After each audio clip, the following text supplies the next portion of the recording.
The Strange Case of Dr. Jekyll and Mr. Hyde, by Robert Louis Stevenson.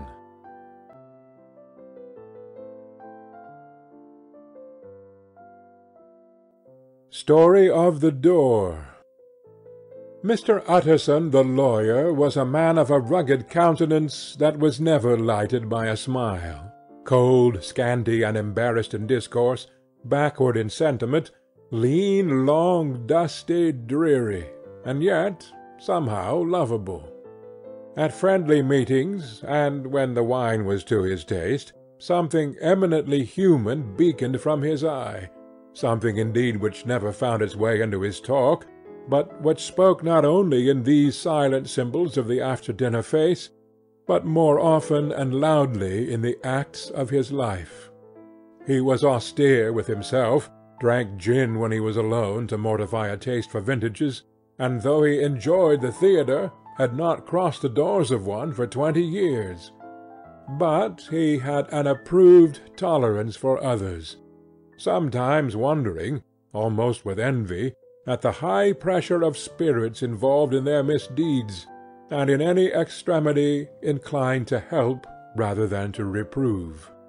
"I incline to Cain's heresy," he used to say quaintly.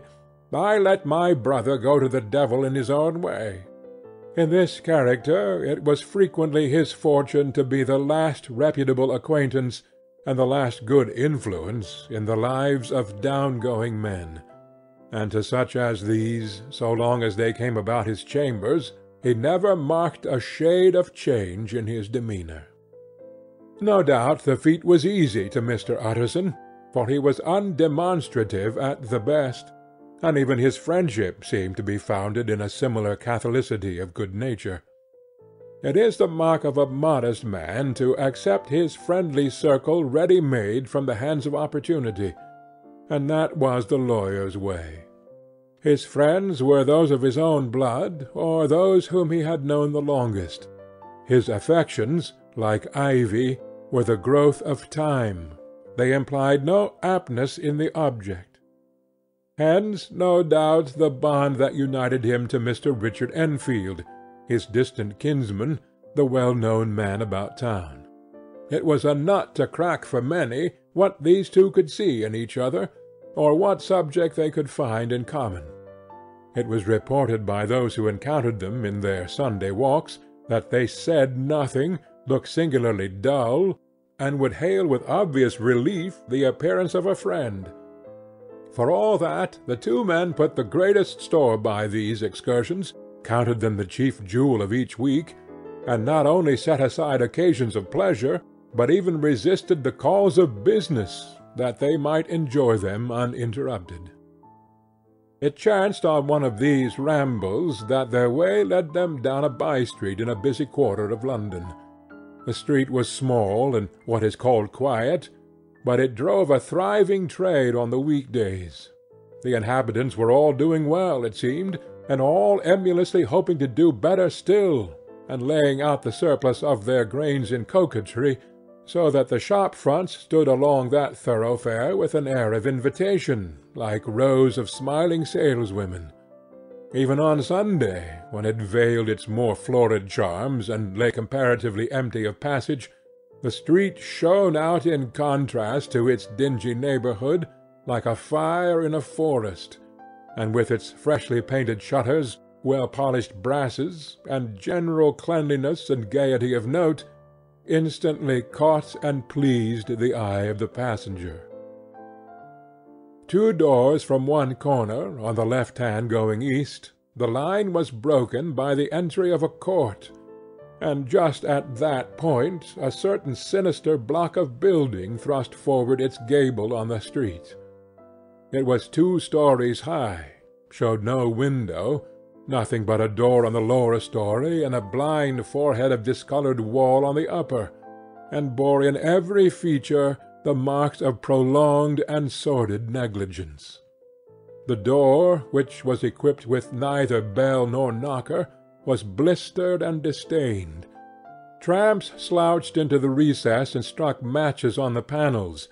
Children kept shop under the steps. The schoolboy had tried his knife on the mouldings, and for close on a generation no one had appeared to drive away these random visitors, or to repair their ravages. Mr. Enfield and the lawyer were on the other side of the by-street, but when they came abreast of the entry, the former lifted up his cane and pointed. "Did you ever remark that door?" he asked, and when his companion had replied in the affirmative, "It is connected in my mind," added he, "with a very odd story." "Indeed?" said Mr. Utterson, with a slight change of voice. "And what was that?" "Well, it was this way," returned Mr. Enfield. "I was coming home from some place at the end of the world about 3 o'clock of a black winter morning, and my way lay through a part of town where there was literally nothing to be seen but lamps, street after street, and all the folks asleep, street after street, all lighted up as if for a procession, and all as empty as a church, till at last I got into that state of mind when a man listens and listens, and begins to long for the sight of a policeman. All at once I saw two figures, one a little man who was stumping along eastward at a good walk, and the other a girl of maybe 8 or 10, who was running as hard as she was able down a cross-street. Well, sir, the two ran into one another naturally enough at the corner, and then came the horrible part of the thing, for the man trampled calmly over the child's body and left her screaming on the ground. It sounds nothing to hear, but it was hellish to see. It wasn't like a man, it was like some damned juggernaut. I gave a few "Hallo!" took to my heels, collared my gentleman, and brought him back to where there was already quite a group about the screaming child. He was perfectly cool and made no resistance, but gave me one look so ugly that it brought out the sweat on me like running. The people who turned out were the girl's own family, and pretty soon the doctor for whom she had been sent put in his appearance. Well, the child was not much the worse, more frightened, according to the sawbones, and there you might have supposed would be an end to it. But there was one curious circumstance. I had taken a loathing to my gentleman at first sight. So had the child's family, which was only natural. But the doctor's case was what struck me. He was the usual cut-and-dry apothecary, of no particular age and colour, with a strong Edinburgh accent, and about as emotional as a bagpipe. Well, sir, he was like the rest of us. Every time he looked at my prisoner, I saw that Sawbones turn sick and white with desire to kill him. I knew what was in his mind just as he knew what was in mine, and killing being out of the question, we did the next best. We told the man we could and would make such a scandal out of this as should make his name stink from one end of London to the other. If he had any friends or any credit, we undertook that he should lose them. And all the time, as we were pitching it in red hot, we were keeping the women off him as best we could, for they were as wild as harpies. I never saw a circle of such hateful faces. And there was the man in the middle, with a kind of black sneering coolness. Frightened too, I could see that, but carrying it off, sir, really like Satan. "If you choose to make capital out of this accident," said he, "I am naturally helpless. No gentleman but wishes to avoid a scene," says he. "Name your figure." Well, we screwed him up to £100 for the child's family. He would have clearly liked to stick out, but there was something about the lot of us that meant mischief, and at last he struck. The next thing was to get the money, and where do you think he carried us but to that place with the door? Whipped out a key, went in, and presently came back with the matter of £10 in gold and a cheque for the balance on Coutts, drawn payable to bearer, and signed with a name that I can't mention. though it's one of the points of my story, but it was a name at least very well known and often printed. The figure was stiff, but the signature was good for more than that if it was only genuine. I took the liberty of pointing out to my gentleman that the whole business looked apocryphal, and that a man does not, in real life, walk into a cellar door at 4 a.m. and come out with another man's cheque for close upon £100. But he was quite easy and sneering. "Set your mind at rest," says he. "I will stay with you till the banks open and cash the cheque myself." So we all set off, the doctor and the child's father, and our friend and myself, and passed the rest of the night in my chambers, and the next day, when we had breakfasted, went in a body to the bank. I gave in the cheque myself, and said I had every reason to believe it was a forgery. Not a bit of it. The cheque was genuine. "Tut, tut," said Utterson. "I see you feel as I do," said Mr. Enfield. "Yes, it's a bad story, for my man was a fellow that nobody could have to do with, a really damnable man. And the person that drew the cheque is the very pink of the proprieties. Celebrated, too, and, what makes it worse, one of your fellows who do what they call good. Blackmail, I suppose. An honest man paying through the nose for some of the capers of his youth. Blackmail House is what I call the place with the door, in consequence. Though even that, you know, is far from explaining all," he added, and with the words fell into a vein of musing. From this he was recalled by Mr. Utterson asking, rather suddenly, "And you don't know if the drawer of the cheque lives there?" "A likely place, isn't it?" returned Mr. Enfield. "But I happen to have noticed his address. He lives in some square or other." "And you never asked about the place with the door?" said Mr. Utterson. "No, sir.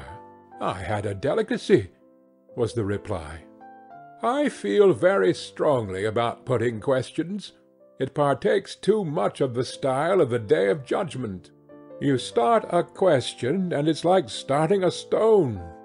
You sit quietly on the top of a hill, and away the stone goes, starting others, and presently some bland old bird, the last you would have thought of, is knocked on the head in his own back garden, and the family have to change their name.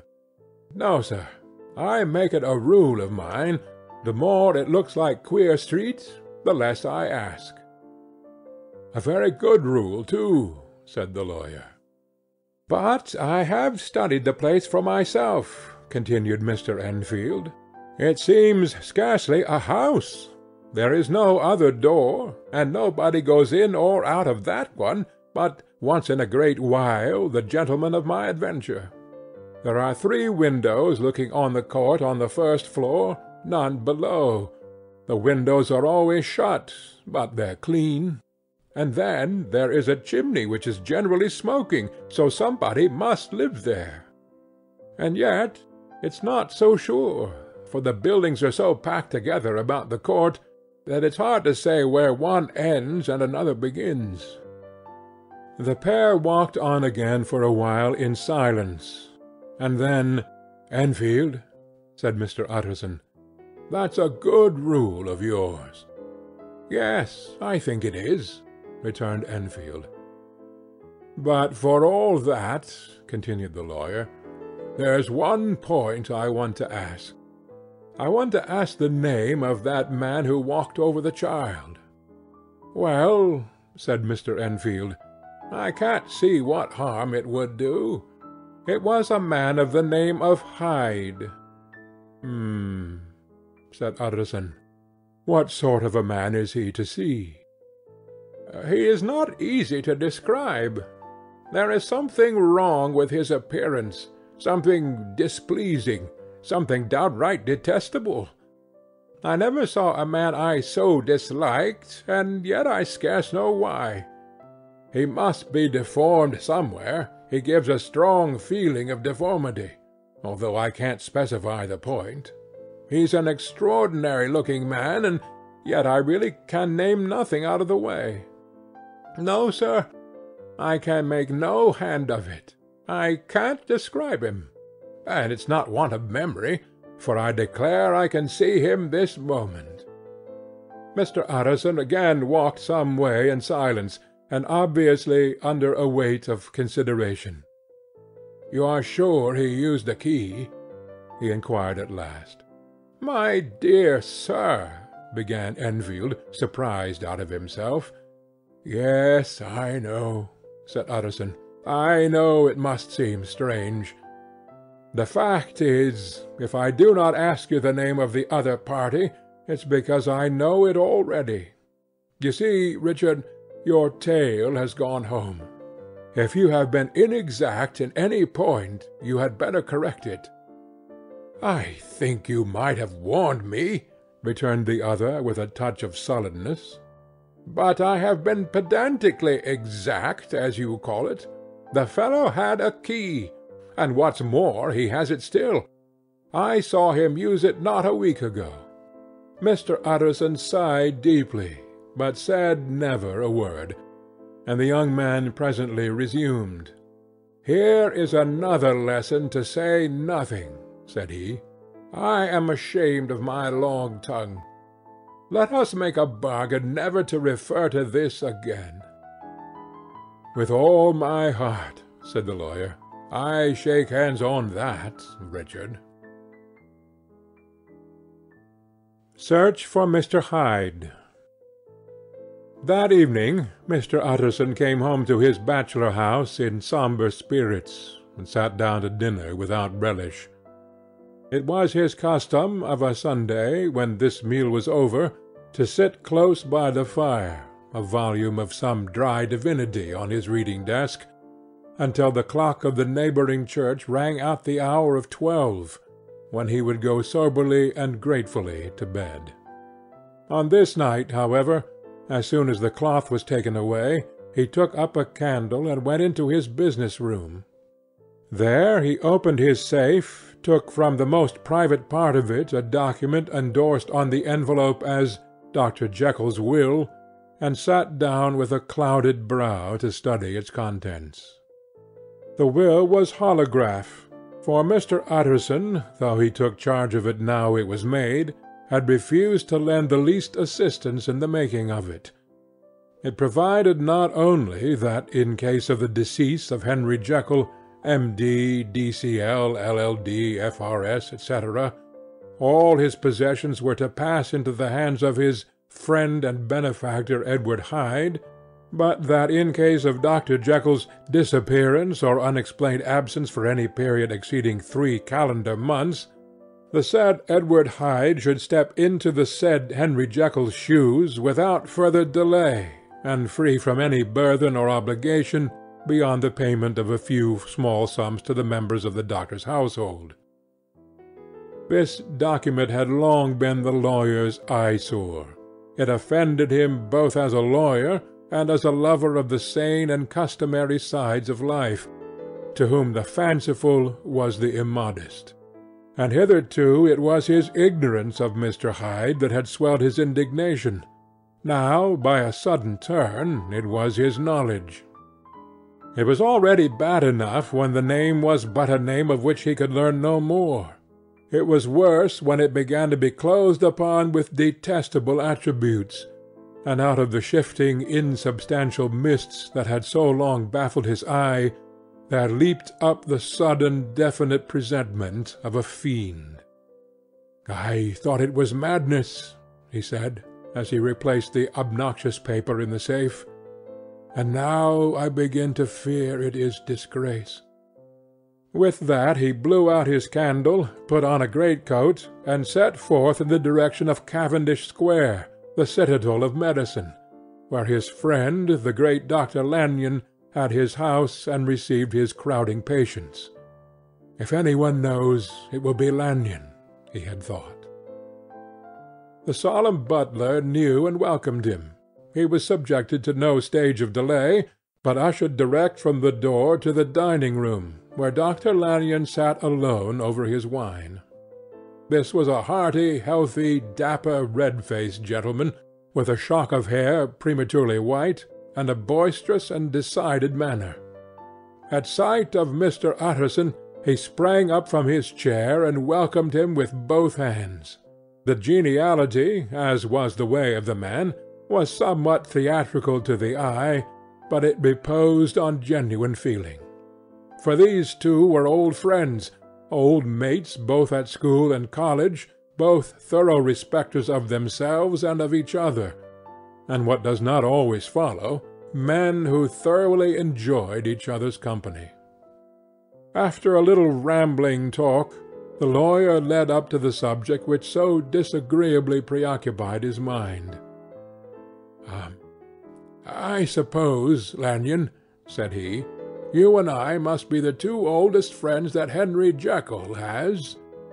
"I wish the friends were younger," chuckled Dr. Lanyon, "but I suppose we are. And what of that? I see little of him now." "Indeed?" said Utterson. "I thought you had a bond of common interest." "We had," was the reply, "but it is more than 10 years since Henry Jekyll became too fanciful for me. He began to go wrong in mind, and though, of course, I continue to take an interest in him from old sake's sake, as they say, I see, and I have seen, devilishly little of the man.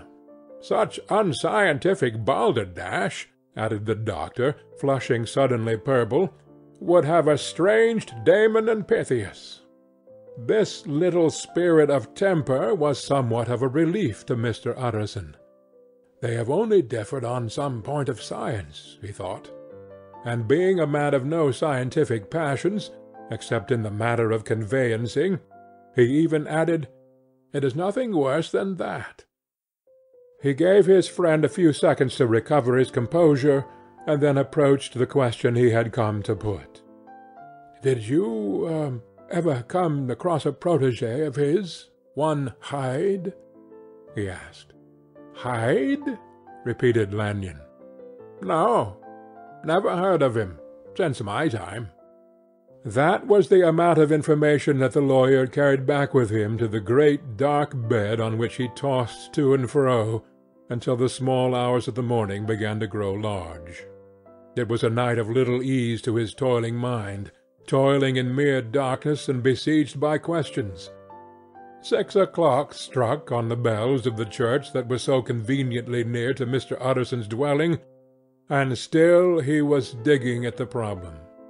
Hitherto it had touched him on the intellectual side alone, but now his imagination also was engaged, or rather enslaved, and as he lay and tossed in the gross darkness of the night and the curtained room, Mr. Enfield's tale went by before his mind in a scroll of lighted pictures.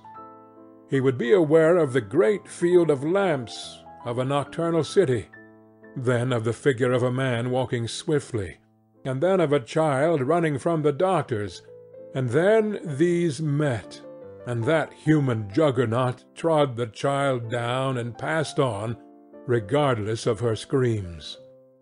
Or else he would see a room in a rich house, where his friend lay asleep, dreaming and smiling at his dreams, and then the door of that room would be opened, the curtains of the bed plucked apart, the sleeper recalled, and lo, there would stand by his side a figure to whom power was given, and even at that dead hour he must rise and do its bidding. The figure in these two phases haunted the lawyer all night, and if at any time he dozed over, it was but to see it glide more stealthily through sleeping houses, or move the more swiftly, and still the more swiftly, even to dizziness, through wider labyrinths of lamp-lighted city, and at every street-corner crush a child and leave for screaming. And still the figure had no face by which he might know it. Even in his dreams it had no face, or one that baffled him and melted before his eyes, and thus it was that there sprang up and grew apace in the lawyer's mind a singularly strong, almost an inordinate curiosity to behold the features of the real Mr. Hyde. If he could but once set eyes on him, he thought the mystery would lighten, and perhaps roll altogether away, as was the habit of mysterious things when well examined. He might see a reason for his friend's strange preference, or bondage, call it which you please, and even for the startling clause of the will. At least it would be a face worth seeing, the face of a man who was without bowels of mercy, a face which had but to show itself to raise up in the mind of the unimpressionable Enfield a spirit of enduring hatred. From that time forward Mr. Utterson began to haunt the door in the by-street of shops. In the morning before office hours, at noon when business was plenty and time scarce, at night under the face of the fogged city moon, by all lights and all hours of solitude or concourse, the lawyer was to be found on his chosen post. "If he be Mr. Hyde," he had thought, "I shall be Mr. Seek." And at last his patience was rewarded. It was a fine dry night. Frost in the air, the streets as clean as a ballroom floor, the lamps, unshaken by any wind, drawing a regular pattern of light and shadow. By 10 o'clock, when the shops were closed, the by-street was very solitary, and in spite of the low growl of London from all around, very silent. Small sounds carried far. Domestic sounds out of the houses were clearly audible on either side of the roadway, and the rumour of the approach of any passenger preceded him by a long time. Mr. Utterson had been some minutes at his post when he was aware of an odd light footstep drawing near.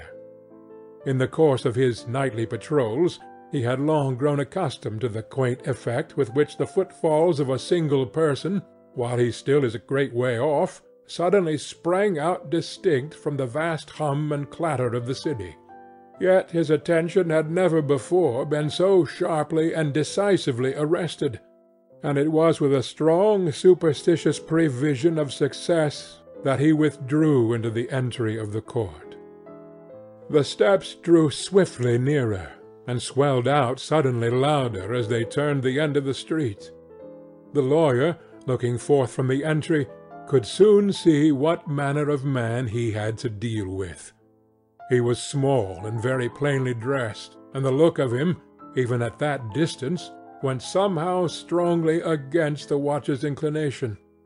But he made straight for the door, crossing the roadway to save time, and as he came he drew a key from his pocket like one approaching home. Mr. Utterson stepped out and touched him on the shoulder as he passed. "Mr. Hyde, I think?" Mr. Hyde shrank back with a hissing intake of the breath, but his fear was only momentary, and though he did not look the lawyer in the face, he answered coolly enough. "That is my name. What do you want?" "I see you are going in," returned the lawyer. "I'm an old friend of Dr. Jekyll's, Mr. Utterson of Gaunt Street. You must have heard of my name, and meeting you so conveniently, I thought you might admit me." "You will not find Dr. Jekyll. He is from home," replied Mr. Hyde, blowing in the key. And then suddenly, but still without looking up, "How do you know me?" he asked. "On your side," said Mr. Utterson. "Will you do me a favour?" "With pleasure," replied the other. "What shall it be?" "Will you let me see your face?" asked the lawyer. Mr. Hyde appeared to hesitate, and then, as if upon some sudden reflection, fronted about with an air of defiance, and the pair stared at each other pretty fixedly for a few seconds. "Now I shall know you again," said Mr. Utterson. "It may be useful." "Yes," returned Mr. Hyde. "It is as well we have met. And, apropos, you should have my address." And he gave a number of a street in Soho. "Good God!" thought Mr. Utterson. Can he too have been thinking of the will? But he kept his feelings to himself, and only grunted in acknowledgment of the address. "And now," said the other, "how did you know me?" "By description," was the reply. "Whose description?" "We have common friends," said Mr. Utterson. "Common friends," echoed Mr. Hyde a little hoarsely. "Who are they?" "Jekyll, for instance," said the lawyer. "He never told you," cried Mr. Hyde, and with a flush of anger, "I did not think you would have lied." "Come," said Mr. Utterson, "that is not fitting language." The other snarled aloud into a savage laugh, and in the next moment, with extraordinary quickness, he had unlocked the door and disappeared into the house. The lawyer stood a while when Mr. Hyde had left him, the picture of disquietude. Then he began slowly to mount the street, pausing every step or two, and putting his head to his brow like a man in mental perplexity. The problem he was thus debating as he walked was one of a class that is rarely solved. Mr. Hyde was pale and dwarfish. He gave an impression of deformity without any nameable malformation. He had a displeasing smile. He had borne himself to the lawyer with a sort of murderous mixture of timidity and boldness, and he spoke with a husky, whispering, and somewhat broken voice. All of these were points against him, but not all of these together could explain the hitherto unknown disgust, loathing, and fear with which Mr. Utterson regarded him. "There must be something else," said the perplexed gentleman. "There is something more, if I could find a name for it. God bless me, the man seems hardly human. Something troglodytic, shall we say? Or can it be the old story of Dr. Fell? Or is it the mere radiance of a foul soul that thus transpires through and transfigures its clay continent? The last, I think. For, oh, my poor old Harry Jekyll, if ever I read Satan's signature upon a face, it is on that of your new friend."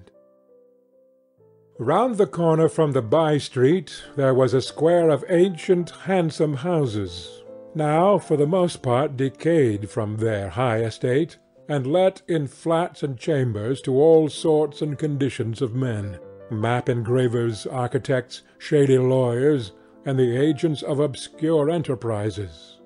One house, however, second from the corner, was still occupied entire, and at the door of this, which wore a great air of wealth and comfort, though it was now plunged in darkness except for the fanlight, Mr. Utterson stopped and knocked.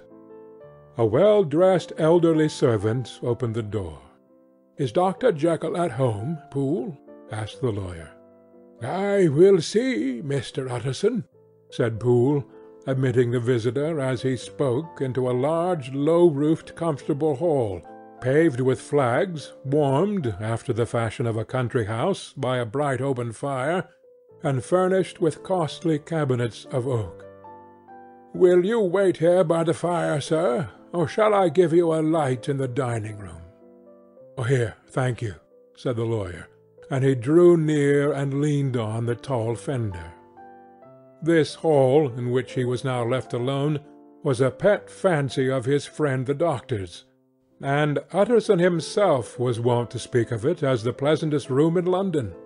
But to-night there was a shudder in his blood, and the face of Hyde sat heavy on his memory.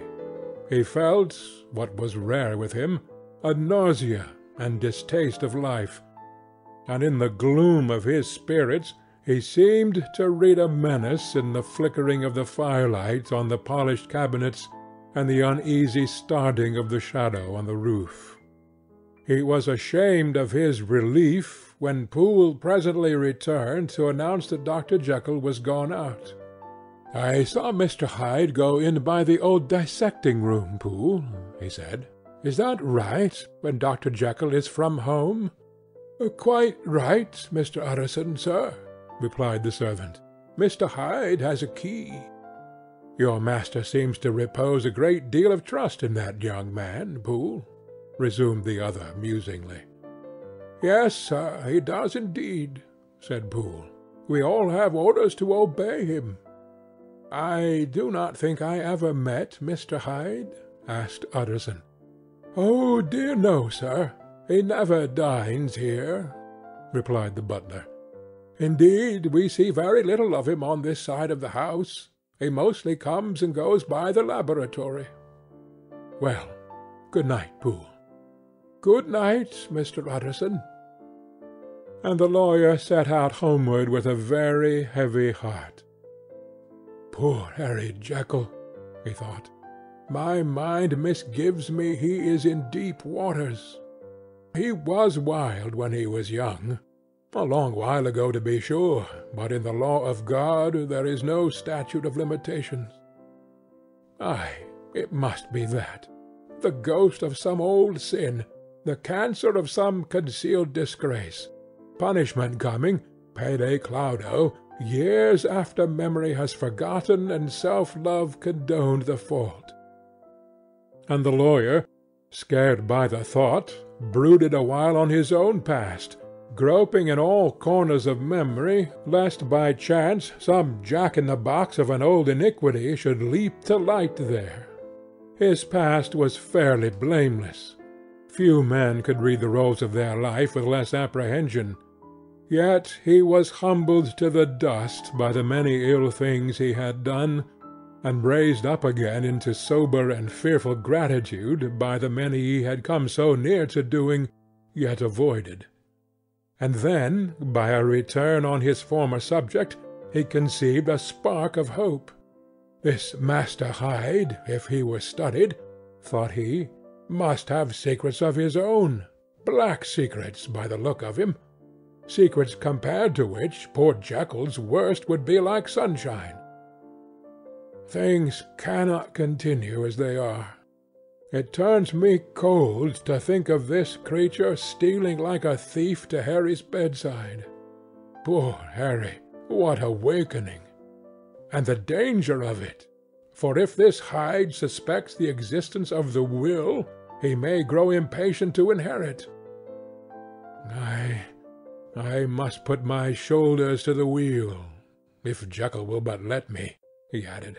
If Jekyll will only let me. For once more he saw before his mind's eye, as clear as transparency, the strange clauses of the will. Dr. Jekyll was quite at ease. A fortnight later, by excellent good fortune, the doctor gave one of his pleasant dinners to some 5 or 6 old cronies, all intelligent, reputable men, and all judges of good wine. And Mr. Utterson so contrived that he remained behind after the others had departed. This was no new arrangement, but a thing that had befallen many scores of times. Where Utterson was liked, he was liked well. Hosts loved to detain the dry lawyer when the light-hearted and loose-tongued had already their foot on the threshold. They liked to sit awhile in his unobtrusive company, practising for solitude, sobering their minds in the man's rich silence after the expense and strain of gaiety. To this rule Dr. Jekyll was no exception, and as he now sat on the opposite side of the fire, a large, well-made, smooth-faced man of 50, with something of a stylish cast perhaps, but every mark of capacity and kindness, you could see by his looks that he cherished for Mr. Utterson a sincere and warm affection. "I have been wanting to speak to you, Jekyll," began the latter. "You know that will of yours?" A close observer might have gathered that the topic was distasteful, but the doctor carried it off gaily. "My poor Utterson," said he, "you are unfortunate in such a client. I never saw a man so distressed as you were by my will, unless it were that hide-bound pedant Lanyon, at what he called my scientific heresies. Oh, I know he's a good fellow, you needn't frown, an excellent fellow, and I always mean to see more of him. But a hide-bound pedant for all that, an ignorant, blatant pedant. I was never more disappointed in any man than Lanyon. You know I never approved of it, pursued Utterson, ruthlessly disregarding the fresh topic. My will? Yes, certainly I know that, said the doctor, a trifle sharply. You have told me so. Well, I tell you so again, continued the lawyer. I have been learning something of young Hyde. The large, handsome face of Dr. Jekyll grew pale to the very lips, and there came a blackness about his eyes. I do not care to hear more, said he. This is a matter I thought we had agreed to drop. What I heard was abominable, said Utterson. It can make no change. You do not understand my position, returned the doctor with a certain incoherency of manner. I am painfully situated, Utterson. My position is a very strange one. It is one of those affairs that cannot be mended by talking. Jekyll, said Utterson, you know me. I am a man to be trusted. Make a clean breast of this in confidence, and I make no doubt I can get you out of it. My good Utterson, said the doctor, this is very good of you. This is downright good of you, and I cannot find words to thank you in. I believe you fully. I would trust you before any man alive, aye, before myself, if I could make the choice. But indeed it isn't what you fancy. It's not as bad as that. And just to put your good heart at rest, I will tell you one thing. The moment I choose, I can be rid of Mr. Hyde. I give you my hand upon it, and I thank you again and again. And I will just add one little word, Utterson, that I'm sure you'll take in good part. This is a private matter, and I beg of you to let it sleep. Utterson reflected a little, looking in the fire. I have no doubt you are perfectly right, he said at last, getting to his feet. Well, but since you have touched upon this business, and for the last time, I hope, continued the doctor, there is one point I should like you to understand. I have really a very great interest in poor Hyde. I know you have seen him, he told me so, and I fear he was rude. But I do sincerely take a very great interest in that young man, and if I am taken away, Utterson, I wish you to promise me that you will bear with him and get his rights for him. I think you would if you knew all, and it would be a weight off my mind if you would promise. I can't pretend that I shall ever like him, said the lawyer. I don't ask that, pleaded Jekyll, laying his hand upon the other's arm. I only ask for justice. I only ask you to help him for my sake when I am no longer here. Utterson heaved an irrepressible sigh. Well, said he, I promise. The Carew Murder Case. Nearly a year later, in the month of October, London was startled by a crime of singular ferocity, and rendered all the more notable by the high position of the victim. The details were few and startling. A maidservant, living alone in the house not far from the river, had gone upstairs to bed about 11.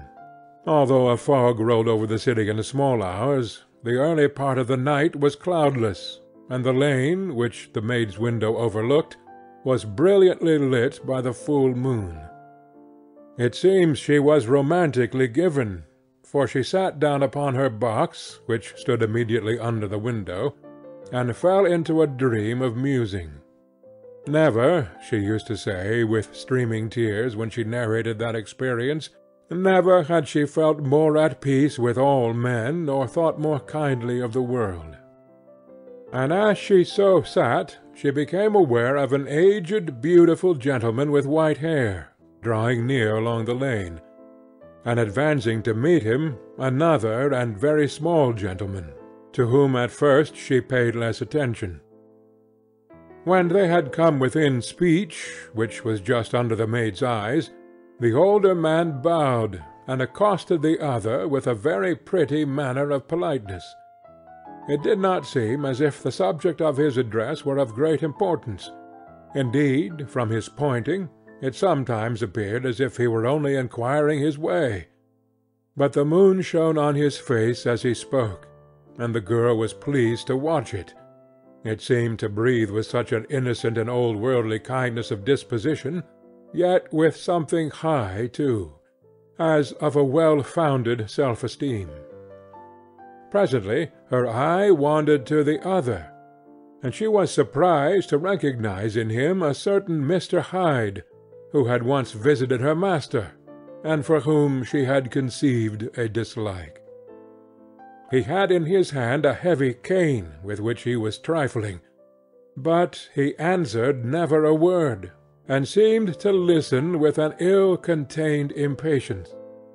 And then, all of a sudden, he broke out in a great flame of anger, stamping with his feet, brandishing the cane, and carrying on, as the maid described it, like a madman. The old gentleman took a step back, with the air of one very much surprised and a trifle hurt, and at that Mr. Hyde broke out of all bounds, and clubbed him to the earth, and next moment, with ape-like fury, he was trampling his victim under foot, and hailing down a storm of blows, under which the bones were audibly shattered, and the body jumped upon the roadway. At the horror of these sights and sounds, the maid fainted. It was 2 o'clock when she came to herself and called the police. The murderer was gone long ago, but there lay his victim in the middle of the lane, incredibly mangled. The stick with which the deed had been done, although it was of some rare and very tough and heavy wood, had broken in the middle under the stress of this insensate cruelty, and one splintered half had rolled into the neighbouring gutter. The other, without doubt, had been carried away by the murderer. A purse and gold watch were found upon the victim, but no cards or papers, except a sealed and stamped envelope, which he had been probably carrying to the post, and which bore the name and address of Mr. Utterson. This was brought to the lawyer the next morning, before he was out of bed, and he had no sooner seen it and been told the circumstances than he shot out a solemn lip. "I shall say nothing till I have seen the body," said he. "This may be very serious. Have the kindness to wait while I dress."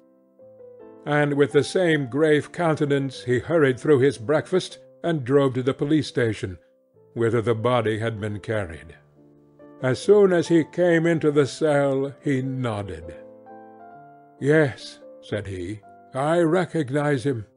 I am sorry to say that this is Sir Danvers Carew." "Good God, sir!" exclaimed the officer. "Is it possible?" And the next moment his eye lighted up with professional ambition. "This'll make a deal of noise," he said, "and perhaps you can help us to the man." And he briefly narrated what the maid had seen, and showed the broken stick. Mr. Utterson had already quailed at the name of Hyde, but when the stick was laid before him he could doubt no longer. Broken and battered as it was, he recognized it for one that he had himself presented many years before to Henry Jekyll. "Is this Mr. Hyde a person of small stature?" he inquired. Particularly small and particularly wicked-looking is what the maid calls him," said the officer. Mr. Utterson reflected, and then, raising his head, "If you will come with me in my cab," he said, "I think I can take you to his house." It was by this time about 9 in the morning, and the first fog of the season. A great chocolate-covered pall lowered over heaven, but the wind was continually charging and routing these embattled vapours, so that as the cab crawled from street to street, Mr. Utterson beheld a marvellous number of degrees and hues of twilight, for here it would be dark like the back end of evening, and there would be a glow of a rich lurid brown, like the light of some strange conflagration, and here, for a moment, the fog would be quite broken up, and a haggard shaft of daylight would glance in between the swirling wreaths. The dismal quarter of Soho, seen under these changing glimpses, with its muddy ways and slatternly passengers, and its lamps, which had never been extinguished, or had been kindled afresh to combat this mournful reinvasion of darkness, seemed, in the lawyer's eyes, like a district of some city in a nightmare. The thoughts of his mind, besides, were of the gloomiest dye, and when he glanced at the companion of his drive, he was conscious of some touch of that terror of the law and the law's officers which may at times assail the most honest. As the cab drew up before the address indicated, the fog lifted a little, and showed him a dingy street, a gin-palace, a low French eating-house, a shop for the retail of penny numbers and twopenny salads, many ragged children huddled in the doorways, and many women of many different nationalities passing out, key in hand, to have a morning glass. And the next moment the fog settled down again upon that part, as brown as umber, and cut him off from his blackguardly surroundings.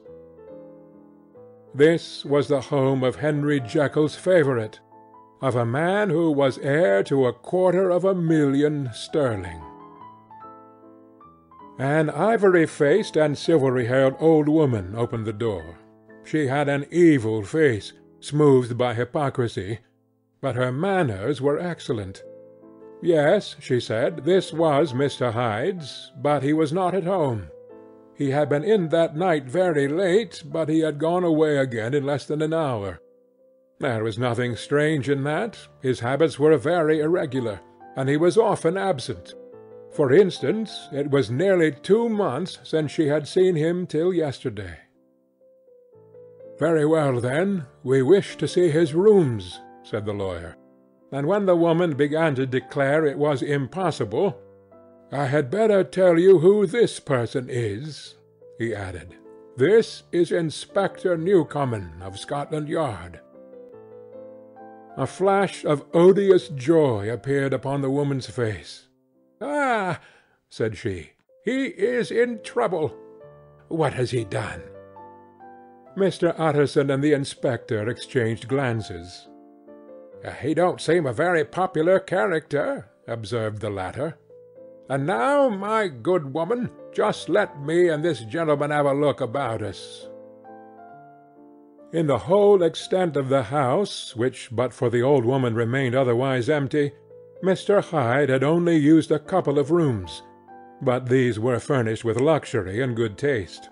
A closet was filled with wine, the plate was of silver, the napery elegant, a good picture hung upon the walls, a gift, as Utterson supposed, from Henry Jekyll, who was much of a connoisseur, and the carpets were of many plies and agreeable in colour.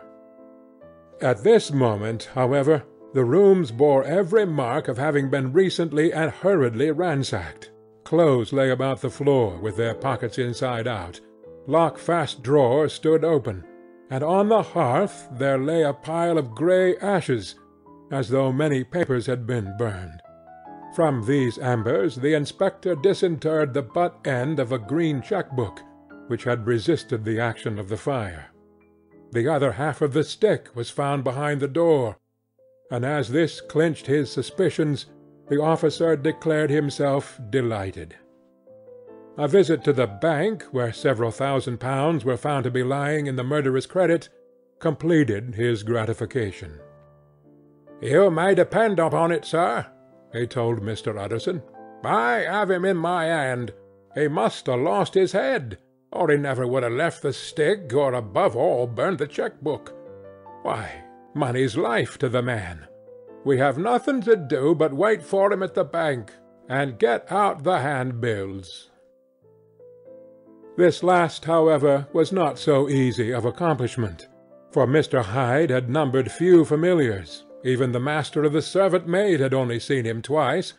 His family could nowhere be traced, he had never been photographed, and the few who could describe him differed widely, as common observers will.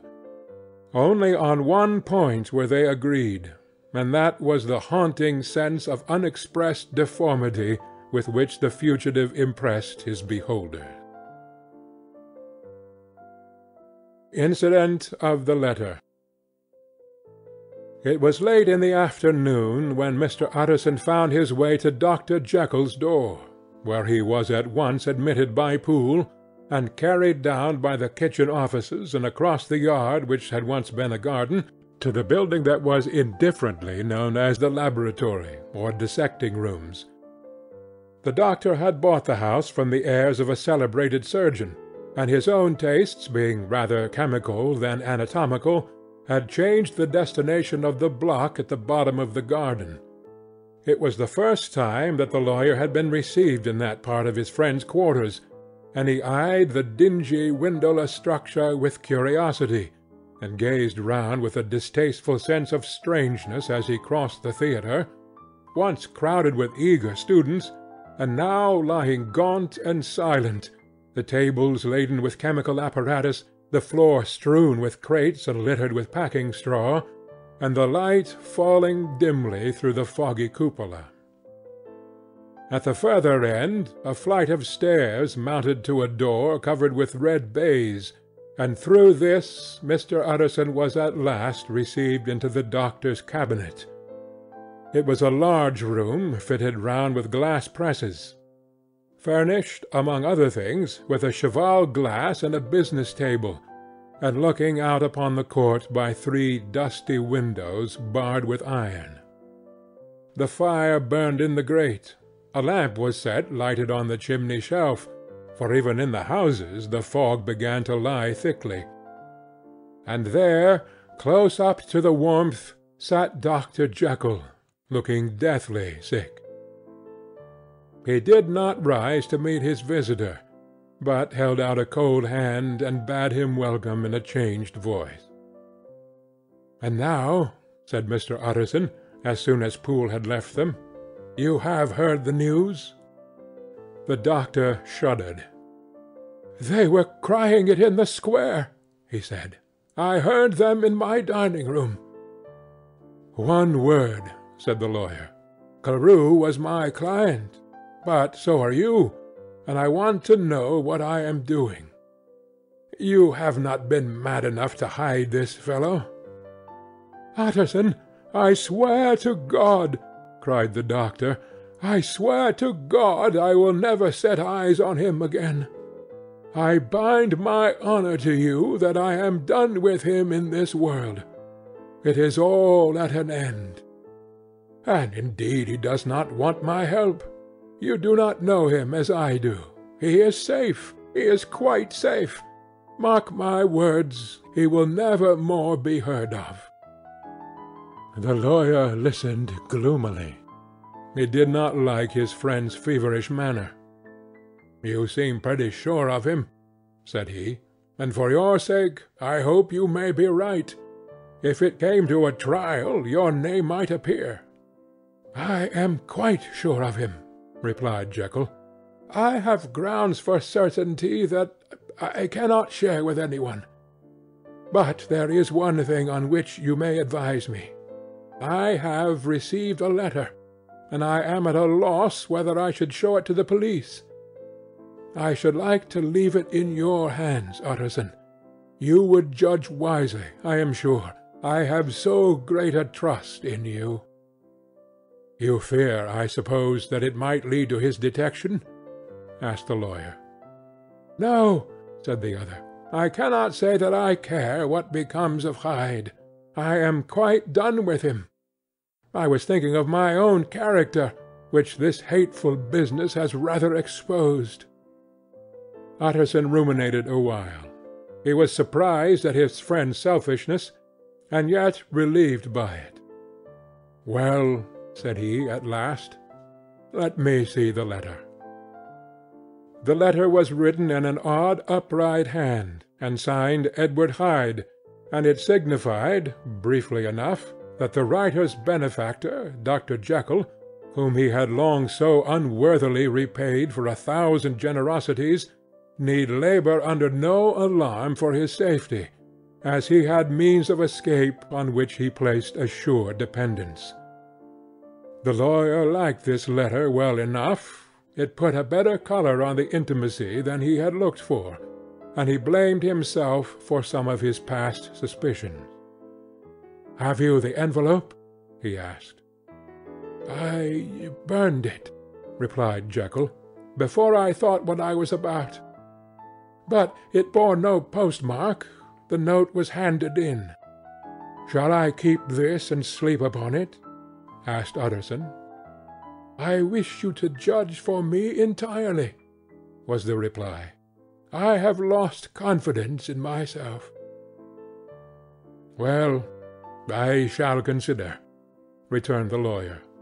"And now one word more. It was Hyde who dictated the terms in your will about that disappearance?" The doctor seemed seized with a qualm of faintness. He shut his mouth tight and nodded. "I knew it," said Utterson. "He meant to murder you. You had a fine escape." "I have had what is far more to the purpose," returned the doctor solemnly. "I have had a lesson. O God, Utterson, what a lesson I have had!" And he covered his face for a moment with his hands. On his way out the lawyer stopped and had a word or two with Poole. "By the by," said he, "there was a letter handed in to-day. What was the messenger like?" But Poole was positive nothing had come except by post. "And only circulars by that," he added. This news sent off the visitor with his fears renewed. Plainly the letter had come by the laboratory door.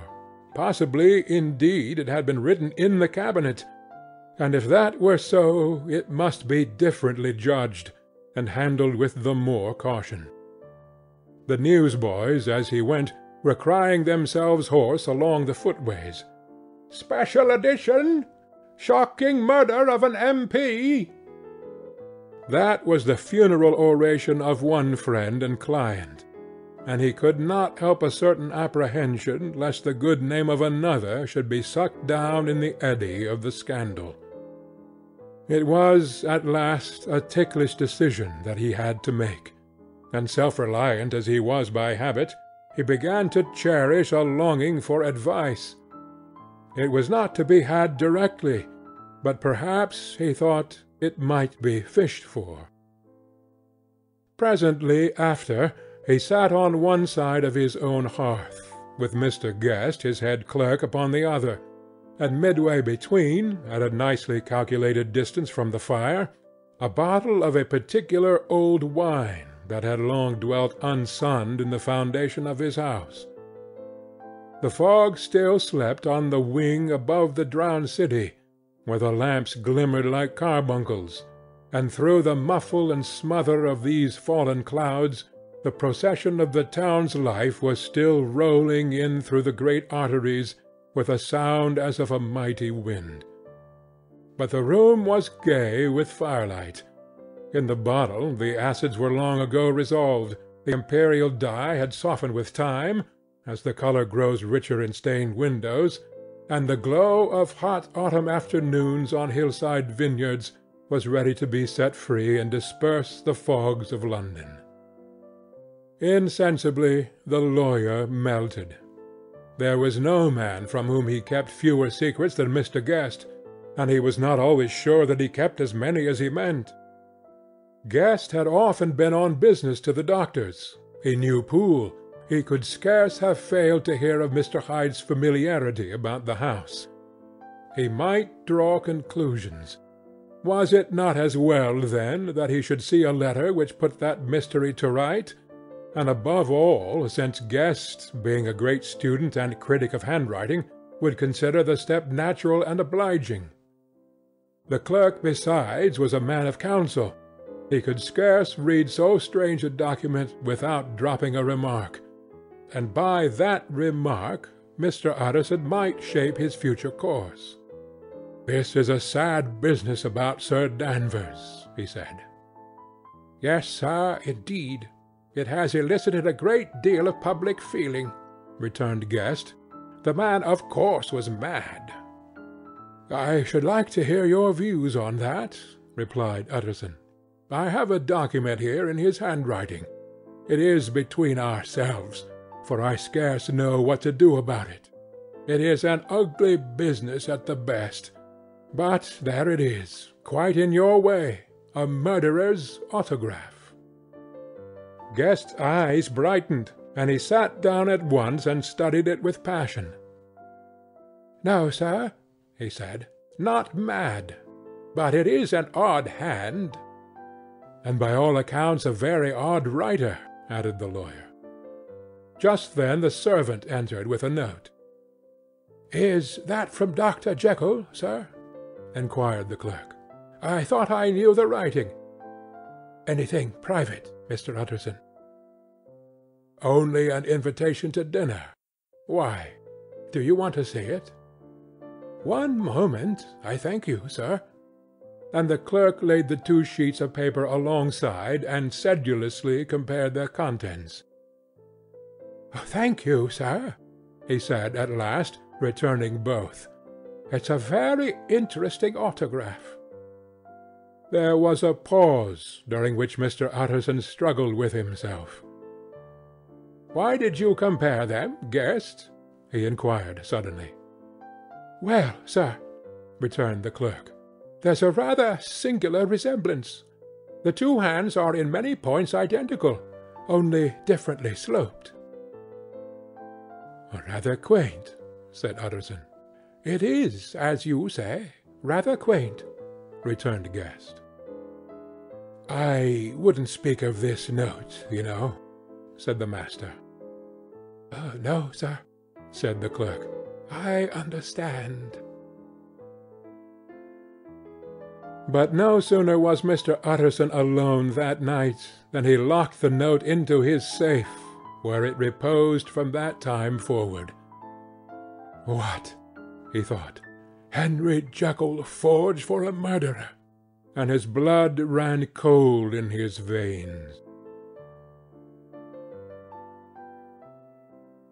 Incident of Dr. Lanyon. Time ran on. Thousands of pounds were offered in reward, for the death of Sir Danvers was resented as a public injury. But Mr. Hyde had disappeared out of the ken of the police as though he had never existed. Much of his past was unearthed, indeed, and all disreputable. Tales came out of the man's cruelty, at once so callous and violent, of his vile life, of his strange associates, of the hatred that seemed to have surrounded his career, but of his present whereabouts not a whisper.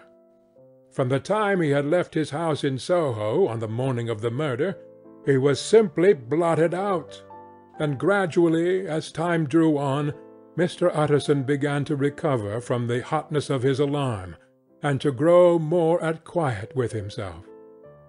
The death of Sir Danvers was, to his way of thinking, more than paid for by the disappearance of Mr. Hyde. Now that that evil influence had been withdrawn, a new life began for Dr. Jekyll. He came out of his seclusion, renewed relations with his friends, became once more their familiar guest and entertainer, and whilst he had always been known for charities, he was now no less distinguished for religion. He was busy, He was much in the open air. He did good. His face seemed to open and brighten, as if with an inward consciousness of service. And for more than 2 months the doctor was at peace. On the 8th of January, Utterson had dined at the doctor's with a small party. Lanyon had been there, and the face of the host had looked from one to the other as in the old days when the trio were inseparable friends. On the 12th, and again on the 14th, the door was shut against the lawyer. "The doctor was confined to the house," Poole said, "and saw no one." On the 15th he tried again, and was again refused, and having now been used for the last 2 months to see his friend almost daily, he found this return of solitude to weigh upon his spirits. The 5th night he had in guest to dine with him, and the 6th he betook himself to Dr. Lanyon's. There at least he was not denied admittance, but when he came in he was shocked at the change which had taken place in the doctor's appearance. He had his death warrant written legibly upon his face. The rosy man had grown pale, his flesh had fallen away, he was visibly balder and older. And yet it was not so much these tokens of a swift physical decay that arrested the lawyer's notice, as a look in the eye and quality of manner that seemed to testify to some deep-seated terror of the mind. It was unlikely that the doctor should fear death, and yet that was what Utterson was tempted to suspect. Yes, he thought, he is a doctor. He must know his own state, and that his days are counted, and the knowledge is more than he can bear. And yet, when Utterson remarked on his ill looks, it was with an air of great firmness that Lanyon declared himself a doomed man. "I have had a shock," he said, "and I shall never recover.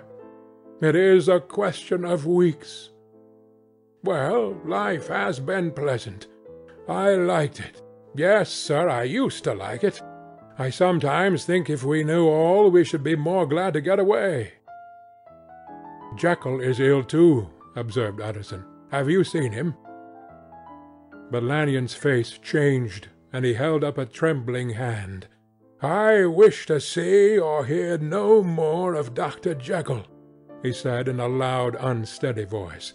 "I am quite done with that person, and I beg that you will spare me any allusion to one whom I regard as dead."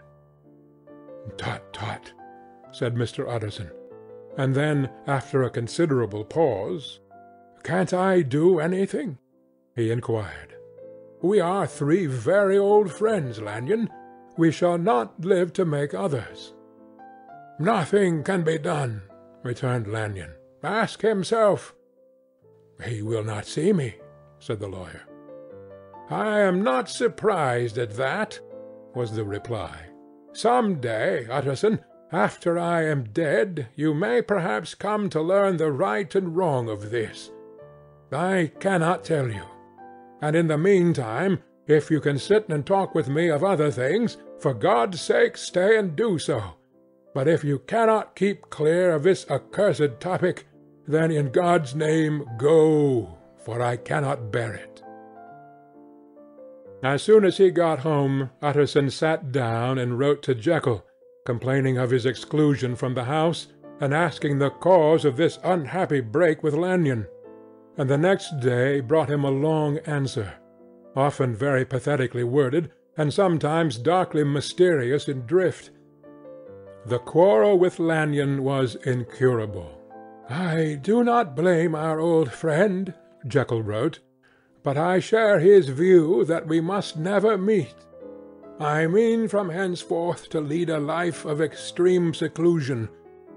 You must not be surprised, nor must you doubt my friendship, if my door is often shut, even to you. You must suffer me to go my own dark way. I have brought on myself a punishment and a danger that I cannot name. If I am the chief of sinners, I am the chief of sufferers also. I could not think that this earth contained a place for sufferings and terrors so unmanning. And you can do but one thing, Utterson, to lighten this destiny, and that is to respect my silence." Utterson was amazed. The dark influence of Hyde had been withdrawn. The doctor had returned to his old tasks and amities.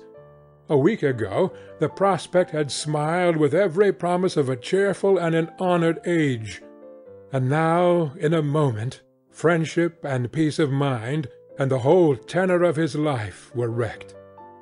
So great and unprepared a change pointed to madness, but in view of Lannion's words and manner, there must lie for it some deeper ground. A week afterwards Dr. Lannion took to his bed, and in something less than a fortnight he was dead. The night after the funeral, at which he had been sadly affected, Utterson locked the door of his business room, and sitting there by the light of a melancholy candle, drew out and set before him an envelope, addressed by the hand, and sealed with the seal of his dear friend. "Private, for the hands of J. G. Utterson alone, and in the case of his predecease to be destroyed unread." So it was emphatically superscribed, and the lawyer dreaded to behold the contents. "I have buried one friend to-day," he thought. "What if this should cost me another?" And then he condemned the fear as a disloyalty, and broke the seal. Within there was another enclosure, likewise sealed, and marked upon the cover as "not to be opened till the death or disappearance of Dr. Henry Jekyll." Utterson could not trust his eyes. Yes, it was disappearance. Here again, as in the mad will which he had long ago restored to its author, here again were the idea of a disappearance and the name of Henry Jekyll bracketed. But in the will that idea had sprung from the sinister suggestion of the man Hyde. It was set there with a purpose all too plain and horrible. Written by the hand of Lannion, what should it mean? A great curiosity came on the trustee, to disregard the prohibition and dive at once to the bottom of these mysteries. For professional honour and faith to his dead friend were stringent obligations, and the packet slept in the inmost corner of his private safe. It is one thing to mortify curiosity, another to conquer it, and it may be doubted if, from that day forth, Utterson desired the society of his surviving friend with the same eagerness.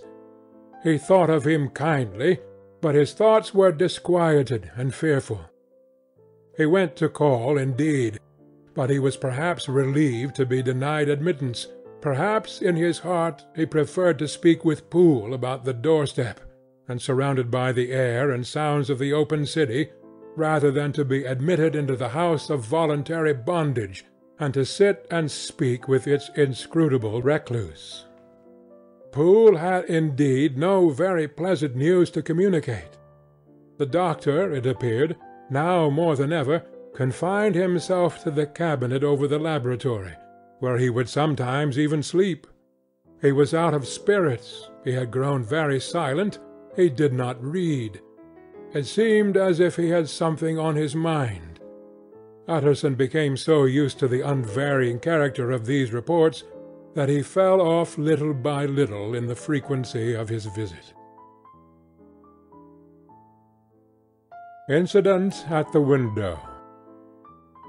It chanced on Sunday, when Mr. Utterson was on his usual walk with Mr. Enfield, that their way lay once again through the by-street, and that when they came in front of the door both stopped to gaze on it.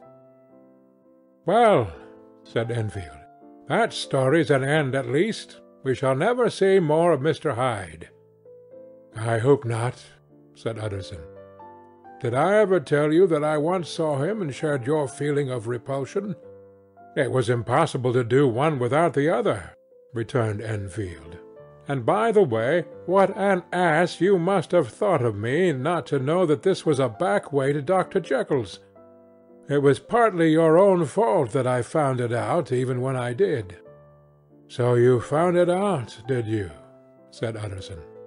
"But if that be so, we may step into the court and take a look at the windows. To tell you the truth, I am uneasy about poor Jekyll, and even outside I feel as if the presence of a friend might do him good."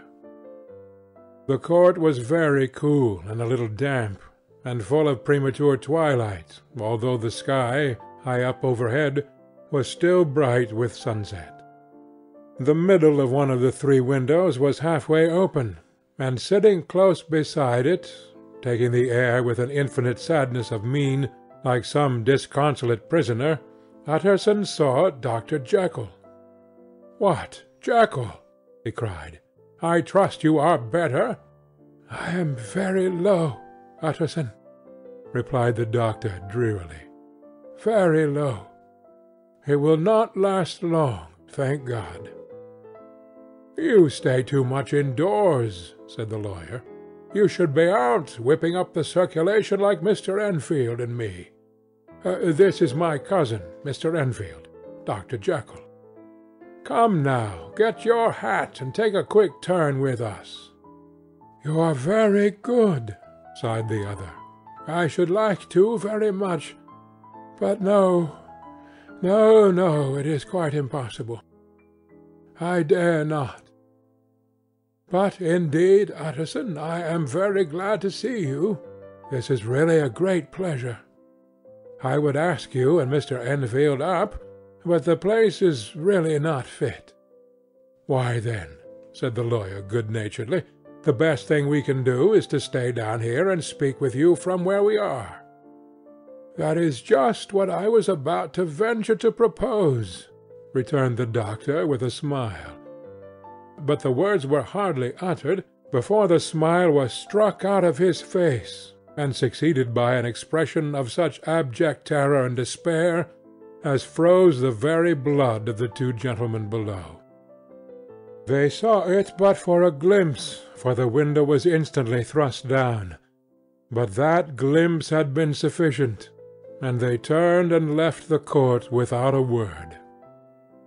In silence, too, they traversed the by-street, and it was not until they had come into a neighbouring thoroughfare, where even upon a Sunday there were still some stirrings of life, that Mr. Utterson at last turned and looked at his companion. They were both pale, and there was an answering horror in their eyes. "God forgive us! God forgive us!" said Mr. Utterson. But Mr. Enfield only nodded his head very seriously, and walked on once more in silence. The Last Night. Mr. Utterson was sitting by his friends one evening after dinner, when he was surprised to receive a visit from Poole. "Bless me, Poole, what brings you here?" he cried, and then, taking a second look at him, "What ails you?" he added. "Is the doctor ill?" "Mr. Utterson," said the man, "there is something wrong." "Take a seat, and here is a glass of wine for you," said the lawyer. "Now take your time, and tell me plainly what you want." "You know the doctor's ways, sir," replied Poole, "and how he shuts himself up. Well, he's shut up again in the cabinet, and I don't like it, sir. I wish I may die if I like it. Mr. Utterson, sir, I am afraid." "Now, my good man," said the lawyer, "be explicit. What are you afraid of?" "I've been afraid for about a week," returned Poole, doggedly disregarding the question, "and I can bear it no more." The man's appearance amply bore out his words. His manner was altered for the worse, and except for the moment when he had first announced his terror, he had not once looked the lawyer in the face. Even now he sat with the glass of wine untasted on his knee, and his eyes directed to a corner of the floor. "I can bear it no more," he repeated. "Come," said the lawyer. "I see you have some good reason, Poole. I see there is something seriously amiss. Try to tell me what it is." "I think there's been foul play," said Poole hoarsely. "Foul play?" cried the lawyer, a good deal frightened, and rather inclined to be irritated in consequence. "What foul play? What does this man mean?" "I daren't say, sir," was the answer. "But will you come along with me and see for yourself?" Mr. Utterson's only answer was to rise and get his hat and greatcoat. But he observed with wonder the greatness of the relief that appeared upon the butler's face, and perhaps with no less that the wine was still untasted when he set it down to follow. It was a wild, cold, seasonable night of March, with a pale moon lying on her back as though the wind had tilted her, and flying wrack of the most diaphanous and lawny texture. The wind made talking difficult, and flecked the blood into the face. It seemed to have swept the streets unusually bare of passengers, besides, for Mr. Utterson thought he had never seen that part of London so deserted. He could have wished it otherwise. Never in his life had he been conscious of so sharp a wish to see and touch his fellow-creatures, for struggle as he might, there was borne in upon his mind a crushing anticipation of calamity. The square, when they got there, was full of wind and dust, and the thin trees in the garden were lashing themselves along the railing. Poole, who had kept all the way a pace or two ahead, now pulled up in the middle of the pavement, and in spite of the biting weather, took off his hat and mopped his brow with a red pocket-handkerchief. But for all the hurry of his coming, these were not the dews of exertion that he wiped away, but the moisture of some strangling anguish, for his face was white, and his voice, when he spoke, harsh and broken. "Well, sir," he said, "here we are, and God grant there be nothing wrong." "Amen, Poole," said the lawyer. Thereupon the servant knocked in a very guarded manner.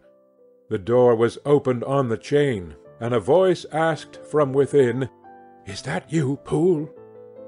"It's all right," said Poole. "Open the door." The hall, when they entered it, was brightly lighted up. The fire was built high, and about the hearth the whole of the servants, men and women, stood huddled together like a flock of sheep. At the sight of Mr. Utterson, the housemaid broke into hysterical whimpering, and the cook, crying out, "Oh, bless God, it's Mr. Utterson!" ran forward as if to take him in her arms. "What? Are you all here?" said the lawyer peevishly. "Very irregular, very unseemly. Your master would be far from pleased." "They're all afraid," said Poole. Black silence followed, no one protesting. Only the maid lifted her voice, and now wept loudly. "Hold your tongue," Poole said to her, with a ferocity of accent that testified to his own jangled nerves. And indeed, when the girl had so suddenly raised the note of her lamentation, they had all started and turned towards the inner door with faces of dreadful expectation. "And now," continued the butler, addressing the knife-boy, "reach me a candle, and we'll get this through hands at once." And then he begged Mr. Utterson to follow him, and led the way to the back garden. "Now, sir," said he, "you come as gently as you can. I want you to hear, and I don't want you to be heard. And see here, sir, if by any chance he was to ask you in, don't go." Mr. Utterson's nerves, at this unlooked-for termination, gave a jerk that nearly threw him from his balance, but he recollected his courage, and followed the butler into the laboratory building through the surgical theatre, with its lumber of crates and bottles, to the foot of the stair. Here Poole motioned him to stand on one side and listen, while he himself, setting down the candle and making a great and obvious call on his resolution, mounted the steps and knocked with a somewhat uncertain hand on the red baize of the cabinet door. "Mr. Utterson, sir, asking to see you," he called, and even as he did so, once more violently signed to the lawyer to give ear. A voice answered from within. "Tell him I cannot see any one," it said complainingly. "Thank you, sir," said Poole, with a note of something like triumph in his voice, and taking up his candle, he led Mr. Utterson back across the yard and into the great kitchen, where the fire was out and the beetles were leaping on the floor. "Sir," he said, looking Mr. Utterson in the eyes, "was that my master's voice?" "It seems much changed," replied the lawyer, very pale, but giving look for look.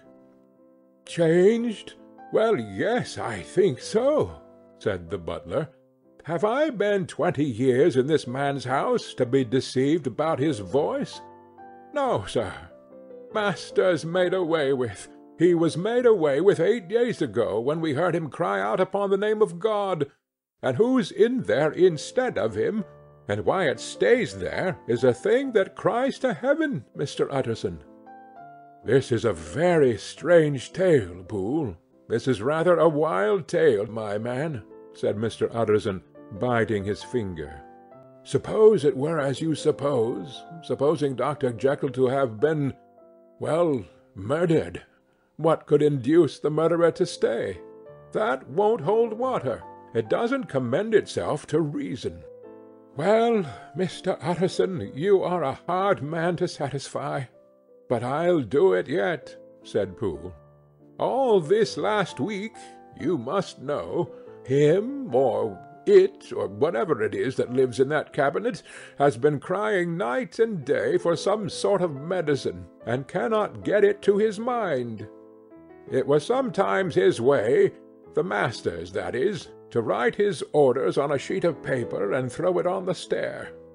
We've had nothing else this week back, nothing but papers and a closed door and the very meals left there to be smuggled in when nobody was looking. Well, sir, every day, aye, and twice and thrice in the same day, there have been orders and complaints, and I have been sent flying to all the wholesale chemists in town. Every time I brought the stuff back, there would be another paper telling me to return it, because it was not pure, and another order to a different firm. This drug is wanted bitter bad, sir, whatever for." "Have you any of these papers?" asked Mr. Utterson. Poole felt in his pocket and handed out a crumpled note, which the lawyer, bending nearer to the candle, carefully examined. Its contents ran thus: "Dr. Jekyll presents his compliments to Messrs. Maw.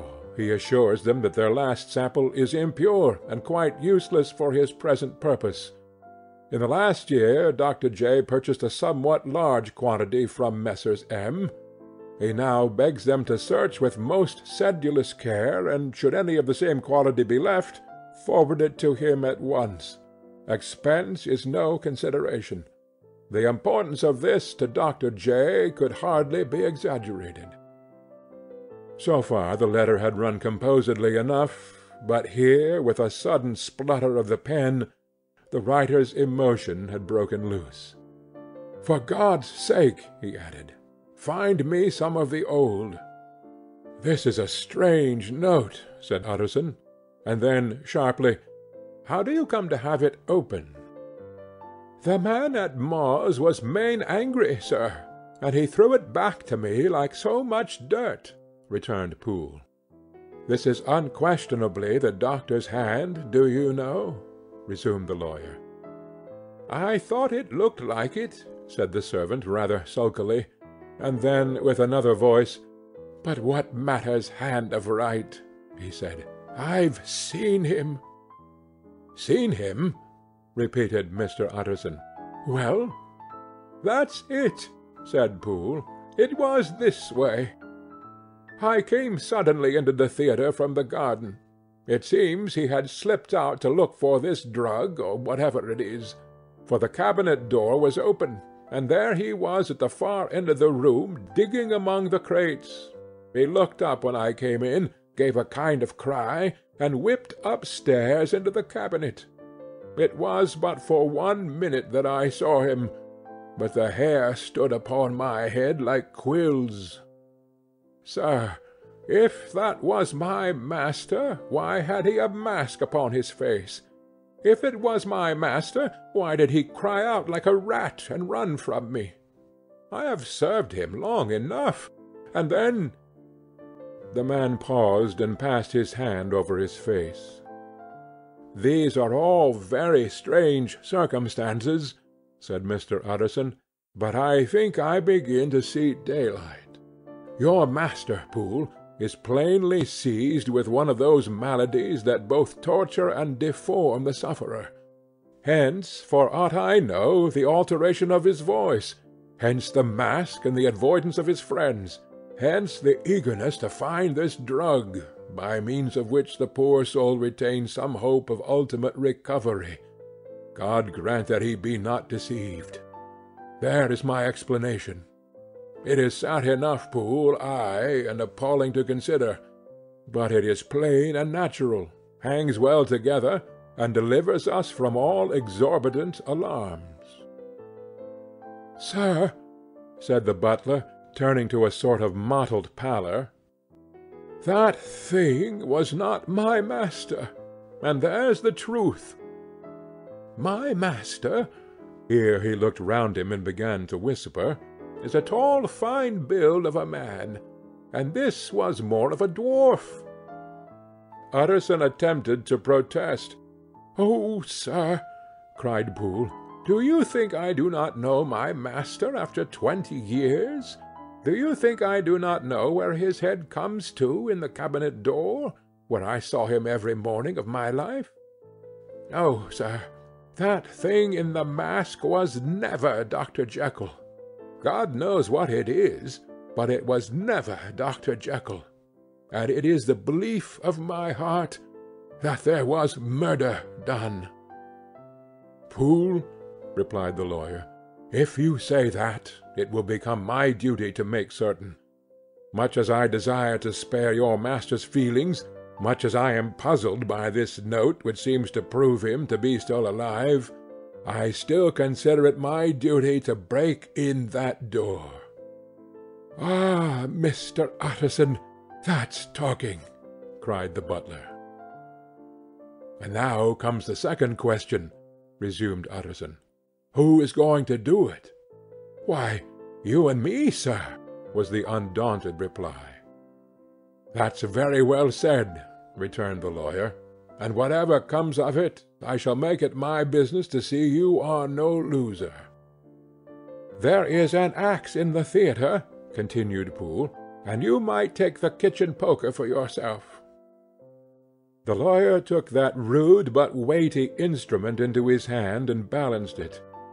"Do you know, Poole," he said, looking up, "that you and I are about to place ourselves in a position of some peril?" "You may say so, sir, indeed," returned the butler. "It is well, then, that we should be frank," said the other. "We both think more than we have said. Let us make a clean breast. This masked figure that you saw, did you recognize it?" "Well, sir, it went so quick, and the creature was so doubled up, that I could hardly swear to it," was the answer. "But if you mean, was it Mr. Hyde? Why, yes, I think it was. You see, it was much of the same bigness, and it had the same quick, light way with it, and then who else could have got in by the laboratory door? You have not forgot, sir, that at the time of the murder he had still the key with him. But that's not all. I don't know, Mr. Utterson, if you ever met this Mr. Hyde?" "Yes," said the lawyer, "I once spoke with him." "Then you must know as well as the rest of us that there was something queer about that gentleman, something that gave a man a turn. I don't know rightly how to say it, sir, beyond this, that you felt in your marrow kind of cold and thin. I own I felt something of what you describe," said Mr. Utterson. "Quite so, sir," returned Poole. "Well, when that masked thing, like a monkey, jumped from among the chemicals and whipped into the cabinet, it went down my spine like ice. Oh, I know it's not evidence, Mr. Utterson. I'm book-learned enough for that. But a man has his feelings, and I give you my Bible word it was Mr. Hyde." "Aye, aye," said the lawyer. "My fears incline to the same point. Evil, I fear, founded evil, was sure to come of that connection. Truly I believe you. I believe poor Harry is killed, and I believe his murderer, for what purpose God alone can tell, is still lurking in his victim's room. Well, let our name be Vengeance. Call Bradshaw." The footman came at the summons, very white and nervous. "Put yourself together, Bradshaw," said the lawyer. "This suspense, I know, is telling upon all of you, but it is now our intention to make an end of it. Poole here and I are going to force our way into the cabinet. If all is well, my soldiers are broad enough to bear the blame. Meanwhile, lest anything should really be amiss, or any malefactor seek to escape by the back, you and the boy must go round the corner with a pair of good sticks, and take your post at the laboratory door. We give you 10 minutes to get to your stations." As Bradshaw left, the lawyer looked at his watch. "And now, Poole, let us get to ours," he said, and taking the poker under his arm, led the way into the yard. The scud had banked over the moon, and it was now quite dark. The wind, which only broke in puffs and draughts into that deep well of building, tossed the light of the candle to and fro about their steps until they came into the shelter of the theatre, where they sat down silently to wait.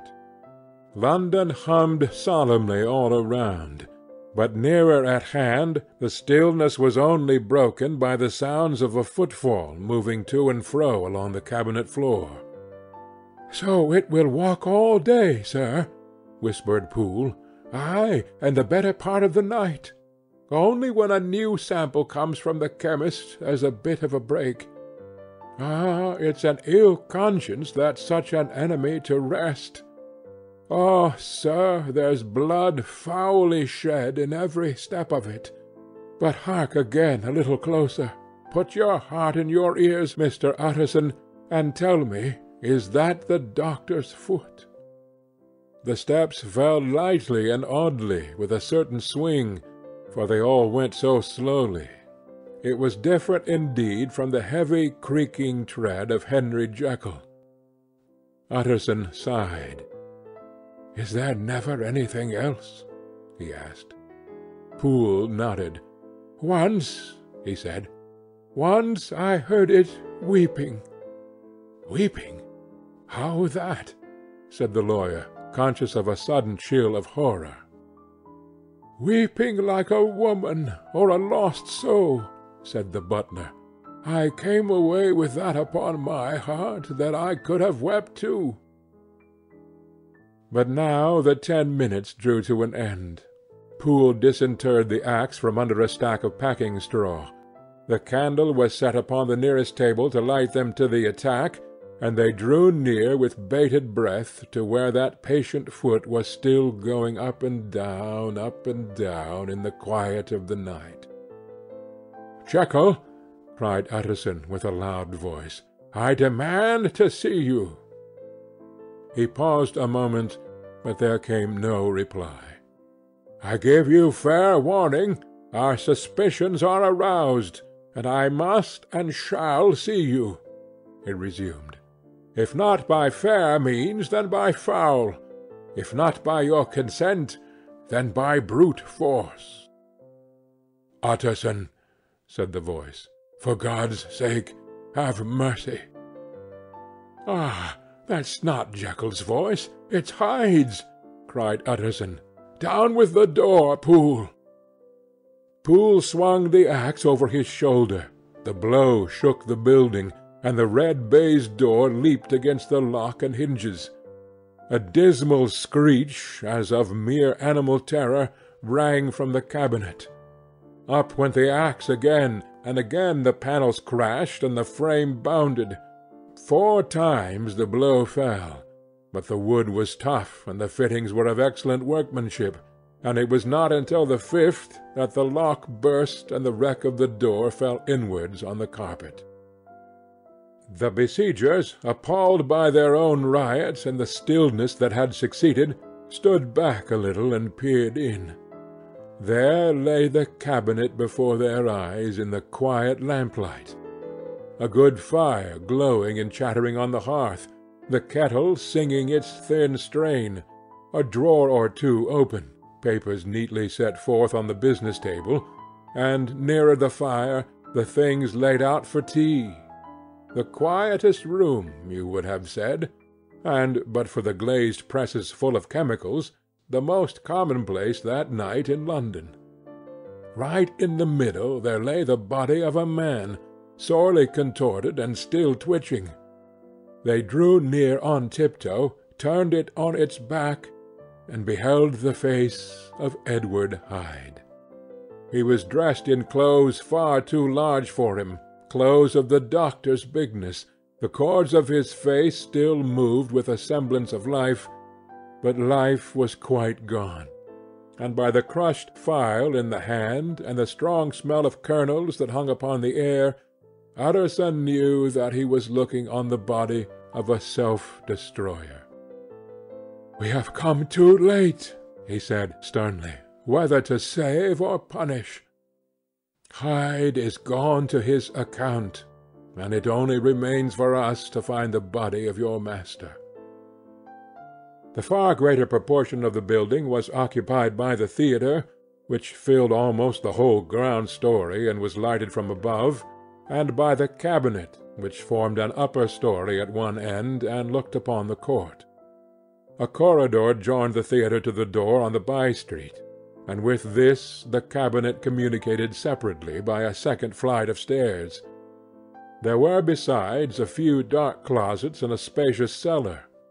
All these they now thoroughly examined. Each closet needed but a glance, for all were empty, and all, by the dust that fell from their doors, had stood long unopened. The cellar, indeed, was filled with crazy lumber, mostly dating from the times of the surgeon who was Jekyll's predecessor, but even as they opened the door they were advertised of the uselessness of further search by the fall of a perfect mat of cobweb which had for years sealed up the entrance. Nowhere was there any trace of Henry Jekyll, dead or alive. Poole stamped on the flags of the corridor. "He must be buried here," he said, hearkening to the sound. "Or he may have fled," said Utterson, and he turned to examine the door in the by-street. It was locked, and lying near by on the flags they found the key, already stained with rust. "This does not look like use," observed the lawyer. "Use!" echoed Poole. "Do you not see, sir, it is broken, much as if a man had stamped on it." "Ay," continued Utterson, "and the fractures too are rusty." The two men looked at each other with a scare. "This is beyond me, Poole," said the lawyer. "Let us go back to the cabinet." They mounted the stair in silence, and still with an occasional awestruck glance at the dead body, proceeded more thoroughly to examine the contents of the cabinet. At one table there were traces of chemical work, various measured heaps of some white salt being laid on glass saucers, as though for an experiment in which the unhappy man had been prevented. "That is the same drug that I was always bringing him," said Poole, and even as he spoke The kettle, with a startling noise, boiled over. This brought them to the fireside, where the easy-chair was drawn cosily up, and the tea-things stood ready at the sitter's elbow, the very sugar in the cup. There were several books on a shelf. One lay beside the tea-things open, and Utterson was amazed to find it a copy of a pious work, for which Jekyll had several times expressed a great esteem, annotated in his own hand with startling blasphemies. Next, in the course of their review of the chamber, the searchers came to the cheval glass, into whose depths they looked with an involuntary horror. But it was so turned as to show them nothing but the rosy glow playing on the roof, the fire sparkling in 100 repetitions along the glazed front of the presses, and their own pale and fearful countenances stooping to look in. "This glass has seen some strange things, sir," whispered Poole. "And surely none stranger than itself," echoed the lawyer in the same tones. "For what did Jekyll—" He caught himself at the word with a start, and then, conquering the weakness, "What did Jekyll want with it?" he said. "You may say that," said Poole. Next they turned to the business table. On the desk, among the neat array of papers, a large envelope was uppermost, and bore in the doctor's hand the name of Mr. Utterson. The lawyer unsealed it, and several enclosures fell to the floor. The first was a will, drawn in the same eccentric terms as the one which he had returned 6 months before, to serve as a testament in case of death, and as a deed of gift in case of disappearance. But in place of the name of Edward Hyde, the lawyer, with indescribable amazement, read the name of Gabriel John Utterson. He looked at Poole, and then back at the paper, and last of all at the dead malefactor stretched upon the carpet. "My head goes round," he said. "He has been all these days in possession. He had no cause to like me. He must have raged to see himself displaced, and he has not destroyed this document." He caught up the next paper. It was a brief note in the doctor's hand, and dated at the top. "Oh, Poole!" the lawyer cried. "He was alive, and here this day. He cannot have been disposed of in so short a space. He must still be alive. He must have fled. And then, why fled? And how? And in that case, can we venture to declare this suicide? Oh, we must be careful. I foresee that we may yet involve your master in some dire catastrophe." "Why don't you read it, sir?" asked Poole. "Because I fear," replied the lawyer solemnly. "God grant I have no cause for it." And with that he brought the paper to his eyes, and read as follows: "My dear Utterson, when this shall fall into your hands, I shall have disappeared. Under what circumstances I have not the penetration to foresee, but my instinct and all the circumstances of my nameless situation tell me that the end is sure, and must be early. Go, then, and first read the narrative which Lanyon warned me he was to place in your hands, and if you care to hear more, turn to the confession of your unworthy and unhappy friend, Henry Jekyll." "There was a third enclosure?" asked Utterson. "Here, sir," said Poole, and gave into his hands a considerable packet, sealed in several places. The lawyer put it in his pocket. "I would say nothing of this paper. If your master has fled, or is dead, we may at least save his credit. It is now 10. I must go home and read these documents in quiet, but I shall be back before midnight, when we shall send for the police." They went out, locking the door of the theatre behind them, and Utterson, once more leaving the servants gathered about the fire in the hall, trudged back to his office to read the two narratives in which the mystery was now to be explained. Dr. Lanyon's Narrative. On the 9th of January, now 4 days ago, I received by the evening delivery a registered envelope, addressed in the hand of my colleague and old school companion, Henry Jekyll. I was a good deal surprised by this, for we were by no means in the habit of correspondence. I had seen the man, dined with him, indeed, the night before, and I could imagine nothing in our intercourse that should justify formality of registration. The contents increased my wonder, for this is how the letter ran. 10th December.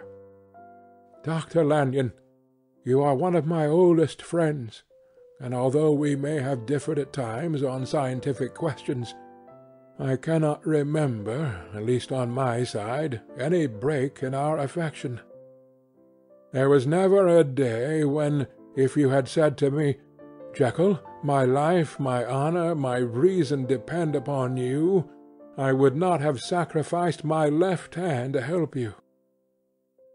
Lanyon, my life, my honor, my reason are all at your mercy. If you fail me tonight, I am lost. You might suppose, after this preface, that I am going to ask you for something dishonorable to grant. Judge for yourself. I want you to postpone all other engagements for tonight, aye, even if you were summoned to the bedside of an emperor, to take a cab, unless your carriage should be actually at the door, and with this letter in your hand for consultation, to drive straight to my house. Poole, my butler, has his orders. You will find him waiting your arrival with a locksmith. The door of my cabinet is then to be forced, and you are to go in alone, to open the glazed press, letter E, on the left hand, breaking the lock if it be shut, and to draw out, with all its contents as they stand, the fourth drawer from the top, or, which is the same thing, the third from the bottom. In my extreme distress of mind, I have a morbid fear of misdirecting you, but even if I am in error, you may know the right drawer by its contents, some powders, a file, and a paper book. This drawer I beg of you to carry back with you to Cavendish Square, exactly as it stands. This is the first part of the service. Now for the second. You should be back, if you set out at once on the receipt of this, long before midnight, but I will leave you that amount of margin, not only in the fear of one of those obstacles that can neither be prevented nor foreseen, but because an hour when your servants are in bed is to be preferred for what will then remain to do. At midnight, then, I have to ask you to be alone in your consulting-room, to admit with your own hand into the house a man who will present himself in my name, and to place in his hands the drawer that you will have brought with you from my cabinet. Then you will have played your part, and earned my gratitude completely. 5 minutes afterwards, if you insist upon an explanation, you will have understood that these arrangements are of capital importance, and that by the neglect of one of them, fantastic as they must appear, you might have charged your conscience with my death, or the shipwreck of my reason. Confident as I am that you will not trifle with this appeal, my heart sinks, and my hand trembles at the bare thought of such a possibility. Think of me at this hour in a strange place, laboring under a blackness of distress that no fancy can exaggerate, and yet well aware that, if you will but punctually serve me, my troubles will roll away like a story that is told. Serve me, my dear Lanyon, and save your friend, Henry Jekyll. P.S. I had already sealed this up when a fresh terror struck upon my soul. It is possible that the post-office may fail me, and this letter not come into your hands until tomorrow morning. In that case, dear Lanyon, do my errand when it shall be most convenient for you in the course of the day, and once more expect my messenger at midnight. It may then already be too late, and if that night passes without event, you will know that you have seen the last of Henry Jekyll. Upon reading of this letter, I made sure my colleague was insane, but till that was proved beyond the possibility of doubt, I felt bound to do as he requested. The less I understood of this farrago, the less I was in a position to judge of its importance, and an appeal so worded could not be set aside without a grave responsibility. I rose accordingly from my table, got into a hansom, and drove straight to Jekyll's house. The butler was awaiting my arrival.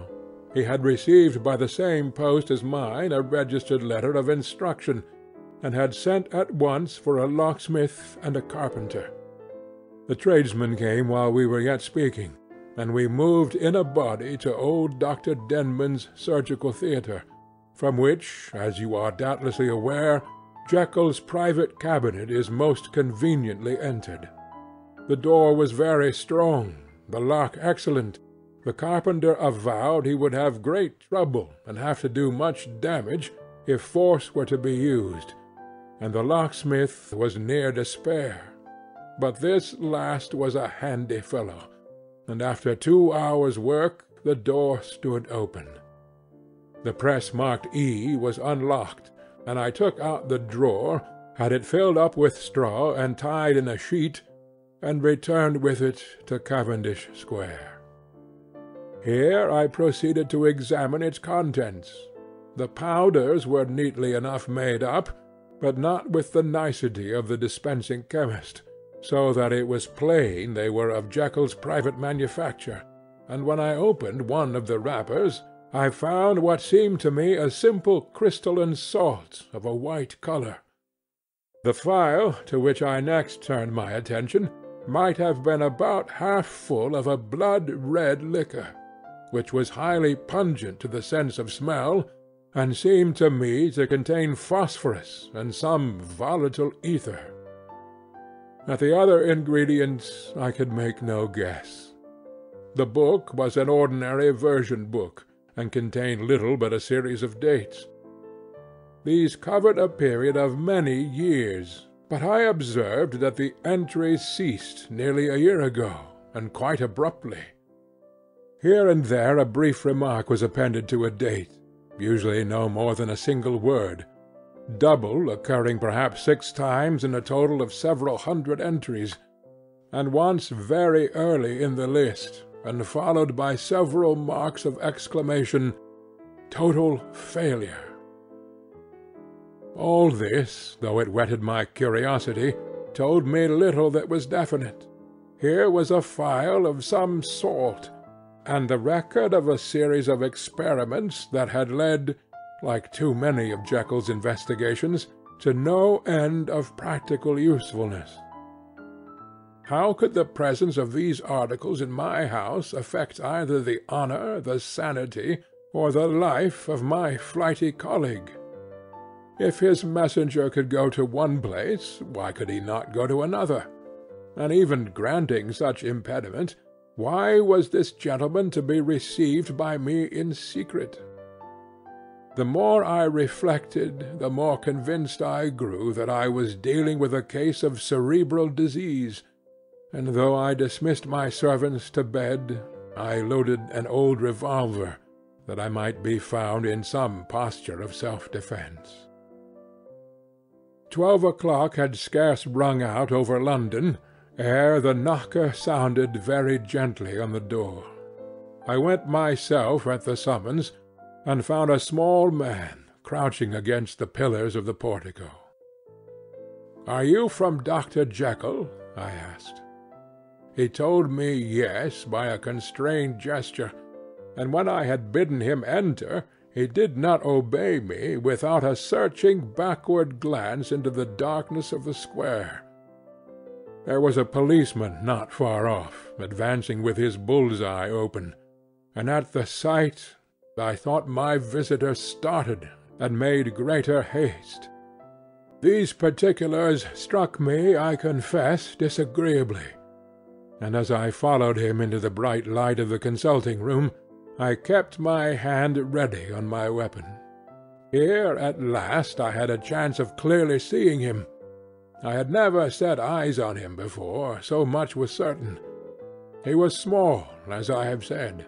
I was struck besides with the shocking expression of his face, with this remarkable combination of great muscular activity and great apparent debility of constitution, and last but not least, with the odd subjective disturbance caused by his neighborhood. This bore some resemblance to incipient rigor, and was accompanied by a marked sinking of the pulse. At the time I set it down to some idiosyncratic personal distaste, and merely wondered at the acuteness of the symptoms, but I have since had reason to believe the cause to lie much deeper in the nature of the man, and to turn on some nobler hinge than the principle of hatred.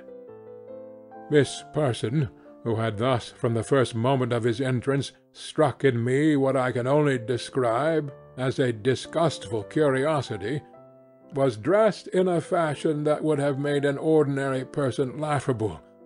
His clothes, that is to say, although they were of rich and sober fabric, were enormously too large for him in every measurement, the trousers hanging on his legs and rolled up to keep them from the ground, the waist of the coat below his haunches, and the collar sprawling wide upon his shoulders. Strange to relate, this ludicrous accoutrement was far from moving me to laughter. Rather, as there was something abnormal and misbegotten in the very essence of the creature that now faced me, something seizing, surprising, and revolting, this fresh disparity seemed but to fit in with and to reinforce it, so that to my interest in the man's nature and character there was added a curiosity as to his origin, his life, his fortune and status in the world. These observations, though they have taken so great a space to be set down in, were yet the work of a few seconds. My visitor was indeed on fire with sombre excitement. "Have you got it?" he cried. "Have you got it?" And so lively was his impatience that he even laid his hand upon my arm and sought to shake me. I put him back, conscious at his touch of a certain icy pang along my blood. "Come, sir," said I, "you forgot that I have not yet the pleasure of your acquaintance. Be seated, if you please." Then I showed him an example, and sat down myself in my customary seat, and with as fair an imitation of my ordinary manner to a patient as the lateness of the hour, the nature of my preoccupations, and the horror I had of my visitor would suffer me to muster. "I beg your pardon, Dr. Lanyon," he replied, civilly enough. "What you say is very well founded, and my impatience has shown its heels to my politeness. I came here at the instance of your colleague, Dr. Henry Jekyll, on a piece of business of some moment, and I understood—" He paused and put his hand to his throat, and I could see, in spite of his collected manner, that he was wrestling against the approaches of the hysteria. I understood a drawer, but here I took pity on my visitor's suspense, and some perhaps on my own growing curiosity. "There it is, sir," said I, pointing to the drawer, where it lay on the floor behind a table and still covered with the sheet. He sprang to it, and then paused and laid his hand upon his heart. I could hear his teeth grate with the convulsive action of his jaws, and his face was so ghastly to see that I grew alarmed both for his life and reason. "Compose yourself," said I.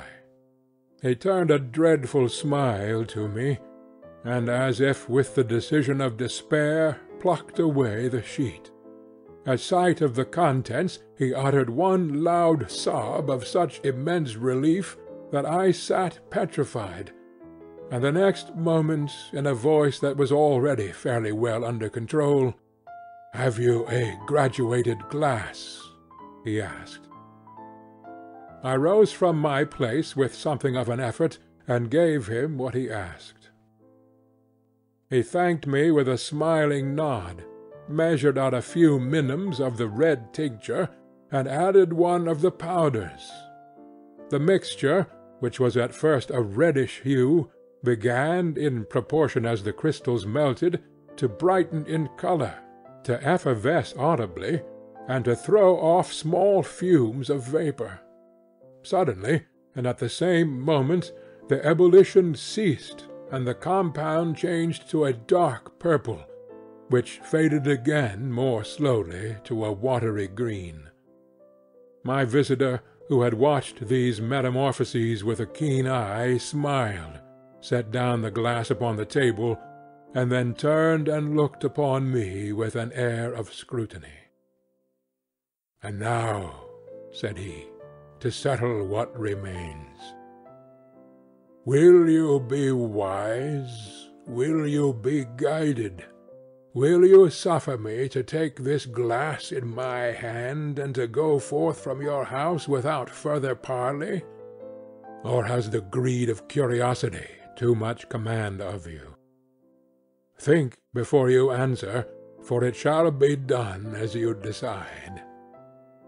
As you decide, you shall be left as you were before, and neither richer nor wiser, unless the sense of service rendered to a man in mortal distress may be counted as a kind of riches of the soul. Or, if you shall so prefer to choose, a new province of knowledge and new avenues to fame and power shall be laid open to you, here, in this room, upon the instant, and your sight shall be blasted by a prodigy to stagger the unbelief of Satan." "Sir," said I, affecting a coolness that I was far from truly possessing, "you speak enigmas, and you will perhaps not wonder that I hear you with no very strong impression of belief. But I have gone too far in the way of inexplicable services to pause before I see the end." "It is well," replied my visitor. "Lanyon, you remember your vows. What follows is under the seal of our profession. And now, you who have so long been bound to the most narrow and material views, you who have denied the virtue of transcendental medicine, you who have derided your superiors, behold." He put the glass to his lips and drank at one gulp. A cry followed. He reeled, staggered, clutched at the table, and held on, staring with injected eyes, gasping with open mouth, and as I looked there came, I thought, a change. He seemed to swell, his face became suddenly black, and the features seemed to melt and alter. And the next moment I had sprung to my feet and leaped back against the wall, my arms raised to shield me from that prodigy, my mind submerged in terror. "Oh, God!" I screamed, and "Oh, God!" again and again, for there, before my eyes, pale and shaken, and half fainting, and groping before him with his hands, like a man restored from death, there stood Henry Jekyll. What he told me in the next hour I cannot bring my mind to set on paper. I saw what I saw, I heard what I heard, and my soul sickened at it. And yet, now when that sight has faded from my eyes, I ask myself if I believe it, and I cannot answer. My life is shaken to its roots. Sleep has left me. The deadliest terror sits by me at all hours of the day and the night, and I feel that my days are numbered, and that I must die, and yet I shall die incredulous.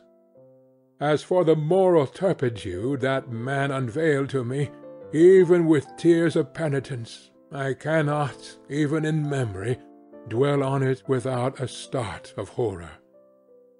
I will say but one thing, Utterson, and that, if you can bring your mind to credit it, will be more than enough. The creature that crept into my house that night was, on Jekyll's own confession, known by the name of Hyde, and hunted for in every corner of the land as the murderer of Carew. Hasty Lanyon. Henry Jekyll's full statement of the case. I was born to a large fortune, endowed besides with excellent parts, inclined by nature to industry, fond of the respect of the wise and good among my fellow-men, and thus, as might have been supposed, with every guarantee of an honourable and distinguished future. And indeed the worst of my faults was a certain impatient gaiety of disposition, such as has made the happiness of many, but such as I found it hard to reconcile with my imperious desire to carry my head high, and wear a more than commonly grave countenance before the public. Hence it came about that I concealed my pleasures, and that when I reached years of reflection, and began to look round me and take stock of my progress and position in the world, I stood already committed to a profound duplicity of me. Many a man would have even blazoned such irregularities as I was guilty of, but from the high views that I had set before me, I regarded and hid them with an almost morbid sense of shame. It was thus rather the exacting nature of my aspirations, than any particular degradation in my faults, that made me what I was, and with an even deeper trench than in the majority of men, severed in me those provinces of good and ill which divide and compound man's dual nature. In this case I was driven to reflect deeply and inveterately on that hard law of life which lies at the root of religion, and is one of the most plentiful springs of distress. Though so profound a double-dealer, I was in no sense a hypocrite. Both sides of me were in dead earnest. I was no more myself when I laid aside restraint and plunged in shame, than when I laboured in the eye of the day at the furtherance of knowledge or the relief of sorrow and suffering.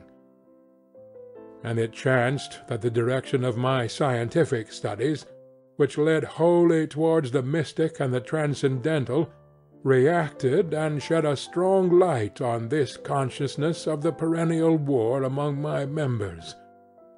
With every day, and from both sides of my intelligence, the moral and the intellectual, I thus drew steadily nearer to that truth by whose partial discovery I have been doomed to such a dreadful shipwreck, that man is not truly one, but truly two. I say two, because the state of my own knowledge does not pass beyond that point. Others will follow, others will outstrip me on the same lines, and I hazard the guess that man will be ultimately known for a mere polity of multifarious, incongruous, and independent denizens. I, for my part, from the nature of my life, advanced infallibly in one direction, and in one direction only. It was on the moral side, and in my own person, that I learned to recognize the thorough and primitive duality of man. I saw that, of the two natures that contended in the field of my consciousness, even if I could rightly be said to be either, it was only because I was radically both, and from an early date, even before the course of my scientific discoveries had begun to suggest the most naked possibility of such a miracle, I had learned to dwell with pleasure, as a beloved daydream, on the thought of the separation of these elements. If each, I told myself, could be housed in separate identities, life would be relieved of all that was unbearable, the unjust might go his way, delivered from the aspirations and remorse of his more upright twin, and the just could walk steadfastly and securely on his upward path, doing the good things in which he found his pleasure, and no longer exposed to disgrace and penitence by the hands of this extraneous evil. It was the course of mankind that these incongruous faggots were thus bound together, that in the agonized womb of consciousness these polar twins should be continuously struggling. How, then, were they disassociated? I was so far in my reflections, when, as I have said, a side-light began to shine upon the subject from the laboratory table. I began to perceive more deeply than it has ever yet been stated the trembling immateriality, the mist-like transience of this seemingly so solid body in which we walk attired. Certain agents I found to have the power to shake and pluck back that fleshly vestment, even as a wind might toss the curtains of a pavilion. For two good reasons I will not enter deeply into this scientific branch of my confession. First, because I have been made to learn that the doom and burthen of our life is bound forever on man's shoulders, and when the attempt is made to cast it off, it but returns upon us with more unfamiliar and more awful pressure. Second, because, as my narrative will make, alas, too evident, my discoveries were incomplete.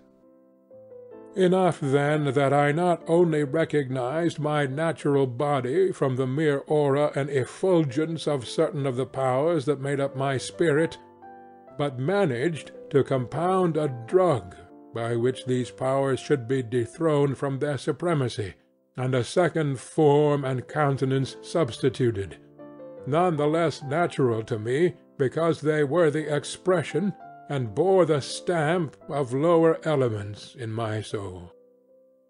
I hesitated long before I put this theory to the test of practice. I knew well that I risked death, for any drug that so potently controlled and shook the very fortress of identity might, by the least scruple of an overdose, or at the least inopportunity in the moment of exhibition, utterly blot out that immaterial tabernacle which I looked to it to change. But the temptation of a discovery so singular and profound at last overcame the suggestions of alarm. I had long since prepared my tincture. I purchased at once, from a firm of wholesale chemists, a large quantity of a particular salt, which I knew from my experiments to be the last ingredient required, and late one accursed night I compounded the elements, watched them boil and smoke together in the glass, and when the ebullition had subsided, with a strong glow of courage, drank off the potion. The most racking pangs succeeded. a grinding in the bones, deadly nausea, and a horror of the spirit that cannot be exceeded at the hour of birth or death. Then these agonies began swiftly to subside, and I came to myself as if out of a great sickness.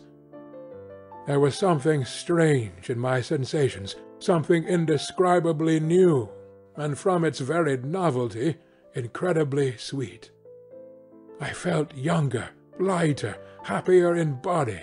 Within I was conscious of a heady restlessness, a current of disordered sensual images running like a mill race in my fancy, a solution of the bonds of obligation, an unknown but not an innocent freedom of the soul. I knew myself, at the first breath of this new life, to be more wicked, tenfold more wicked, sold a slave to my original evil, and the thought in that moment braced and delighted me like wine. I stretched out my hands, exulting in the freshness of these sensations, and in the act I was suddenly aware that I had lost in stature. There was no mirror at that date in my room. That which stands beside me as I write was brought there later on, and for the very purpose of these transformations. The night, however, was far gone into the morning. The morning, black as it was nearly ripe for the conception of the day. The inmates of my house were locked in the most rigorous hours of slumber, and I determined, flushed as I was with hope and triumph, to venture in my new shape as far as to my bedroom. I crossed the yard, wherein the constellations looked down upon me, I could have thought with wonder, the first creature of that sort that their unsleeping vigilance had yet disclosed to them. I stole through the corridors, a stranger in my own house, and coming to my room, I saw for the first time the appearance of Edward Hyde. I must here speak by theory alone, saying not that which I know, but that which I suppose to be most probable. The evil side of my nature, to which I had now transferred the stamping efficacy, was less robust and less developed than the good which I had just deposed. Again, in the course of my life, which had been, after all, 9/10 a life of effort, virtue, and control, it had been much less exercised and much less exhausted, and hence, as I think, it came about that Edward Hyde was so much smaller, slighter, and younger than Henry Jekyll. Even as good shone upon the countenance of the one, evil was written broadly and plainly on the face of the other. Evil besides, which I must still believe to be the lethal side of man, had left on that body an imprint of deformity and decay. And yet, when I looked upon that ugly idol in the glass, I was conscious of no repugnance, rather of a leap of welcome. This, too, was myself. It seemed natural and human.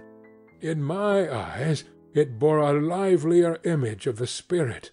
It seemed more express and single than the imperfect and divided countenance I had been hitherto accustomed to call mine. And in so far as I was doubtless right, I have observed that when I wore the semblance of Edward Hyde, none could come near to me at first without a visible misgiving of the flesh. This, I take it, was because all human beings, as we meet them, are commingled out of good and evil, and Edward Hyde, alone in the ranks of mankind, was pure evil. I lingered but a moment at the mirror.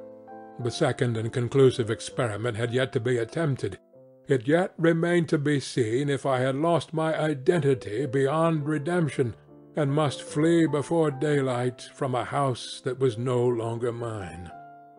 And hurrying back to my cabinet, I once more prepared and drank the cup, once more suffered the pangs of disillusion, and came to myself once more with the character, the stature, and the face of Henry Jekyll. That night I had come to the fatal crossroads. Had I approached my discovery in a more noble spirit, had I risked the experiment while under the empire of generous or pious aspirations, all must have been otherwise, and from these agonies of death and birth I had come forth an angel instead of a fiend. The drug had no discriminating action. It was neither diabolical nor divine. It but shook the doors of the prison-house of my disposition, and, like the captives of Philippi, that which stood within ran forth. At that time my virtue slumbered. My evil, kept awake by ambition, was alert and swift to seize the occasion, and the thing that was projected was Edward Hyde. Hence, although I had now two characters as well as two appearances, one was wholly evil, and the other was still the old Henry Jekyll, that incongruous compound of whose reformation and improvement I had already learned to despair. The movement was thus wholly toward the worse. Even at that time I had not conquered my aversions to the dryness of a life of study. I would still be merrily disposed at times, and as my pleasures were, to say the least, undignified, and I was not only well known and highly considered, but growing towards the elderly man, this incoherency of my life was daily growing more unwelcome. It was on this side that my new power tempted me, until I fell in slavery. I had but to drink the cup to doff at once the body of the noted professor, and to assume, like a thick cloak, that of Edward Hyde. I smiled at the notion. It seemed to me at the time to be humorous, and I made my preparations with the most studious care. I took and furnished that house in Soho, to which Hyde was tracked by the police, and engaged as a housekeeper a creature whom I knew well to be silent and unscrupulous. On the other side, I announced to my servants that a Mr. Hyde, whom I described, was to have full liberty and power about my house in the square, and to parry mishaps I even called and made myself a familiar object in my second character. I next drew up that will to which you so much objected, so that if anything befell me in the person of Dr. Jekyll, I could enter on that of Edward Hyde without pecuniary loss. And thus fortified, as I supposed, on every side, I began to profit by the strange immunities of my position. Men have before hired bravos to transact their crimes, while their own person and reputation sat under shelter. I was the first that ever did so for his pleasures. I was the first that could plod in the public eye with a load of genial respectability, and in a moment, like a schoolboy, strip off these lendings and spring headlong into the sea of liberty. But for me, in my impenetrable mantle, the safety was complete. Think of it! I did not even exist. Let me but escape into my laboratory door, give me but a second or two to mix and swallow the draught that I had always standing ready, and whatever he had done, Edward Hyde would pass away like the stain of breath upon a mirror, and there in his stead, quietly at home, trimming the midnight lamp in his study, a man who could afford to laugh at suspicion would be Henry Jekyll. The pleasures which I made haste to seek in my disguise were, as I have said, undignified. I would scarce use a harder term, but in the hands of Edward Hyde they soon began to turn toward the monstrous. when I would come back from these excursions, I was often plunged into a kind of wonder at my vicarious depravity. This familiar that I called out of my own soul, and sent forth alone to do his good pleasure, was a being inherently malign and villainous. His every act and thought centred on self, drinking pleasure with bestial avidity from any degree of torture to another, relentless like a man of stone. Henry Jekyll stood at times aghast before the acts of Edward Hyde, but the situation was apart from ordinary laws, and insidiously relaxed the grasp of conscience. It was Hyde, after all, and Hyde alone, that was guilty. Jekyll was no worse. He woke again to his good qualities, seemingly unimpaired, and he would even make haste, where it was possible, to undo the evil done by Hyde. And thus his conscience slumbered. Into the details of the infamy at which I was thus connived, for even now I can scarce grant that I committed it, I have no design of entering. I mean to point out the warnings and the successive steps with which my chastisement approached. I met with one accident which, as it brought on no consequence, I shall no more than mention. An act of cruelty to a child aroused against me the anger of a passer-by, whom I recognized the other day in the person of your kinsman. The doctor and the child's family joined him. There were moments when I feared for my life, and at last, in order to pacify their too just resentment, Edward Hyde had to bring them to the door, and pay them in a cheque drawn in the name of Henry Jekyll. But this danger was easily eliminated from the future, by opening an account at another bank in the name of Edward Hyde himself, and when, by sloping my hand backward, I had supplied my double with a signature, I thought I sat beyond the reach of fate. Some 2 months before the murder of Sir Danvers, I had been out for one of my adventures, had returned at a late hour, and woke the next day in bed with somewhat odd sensations. It was in vain I looked about me. In vain I saw the decent furniture and tall proportions of my room in the square. In vain that I recognized the pattern of the bed-curtains, and the design of the mahogany frame. Something still kept insisting that I was not where I was, that I had not wakened where I seemed to be, but in the little room in Soho, where I was accustomed to sleep in the body of Edward Hyde. I smiled to myself, and in my psychological way began lazily to inquire into the elements of this illusion, occasionally, even as I did so, dropping back into a comfortable morning doze. I was still so engaged when, in one of my more wakeful moments, my eyes fell upon my hand. Now, the hand of Henry Jekyll, as you have often remarked, was professional in shape and size. It was large, firm, white, and comely.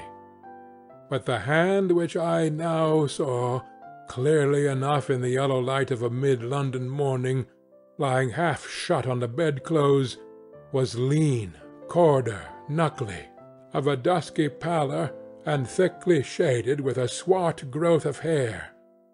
It was the hand of Edward Hyde. I must have stared upon it for near half a minute, sunk as I was in the mere stupidity of wonder, before terror woke up in my breast as sudden and startling as the crash of cymbals, and bounding from my bed I rushed to the mirror. At the sight that met my eyes, my blood was changed into something exquisitely thin and icy. Yes, I had gone to bed Henry Jekyll. I had awakened Edward Hyde. How was this to be explained? I asked myself. And then, with another bound of terror, how was it to be remedied? It was well on in the morning, The servants were up. All my drugs were in the cabinet. A long journey down 2 pairs of stairs, through the back passage, across the open court, and through the anatomical theatre, from where I was then standing horror-struck. It might indeed be possible to cover my face, but of what use was that, when I was unable to conceal the alteration in my stature? And then, with an overpowering sweetness of relief, it came back upon my mind that the servants were already used to the coming and going of my second self. I had soon dressed, as well as I was able, in clothes of my own size, had soon passed through the house, where Bradshaw stared and drew back at seeing Mr. Hyde at such an hour and in such a strange array, and 10 minutes later Dr. Jekyll had returned to his own shape and was sitting down with a darkened brow to make a feint of breakfasting. Small indeed was my appetite.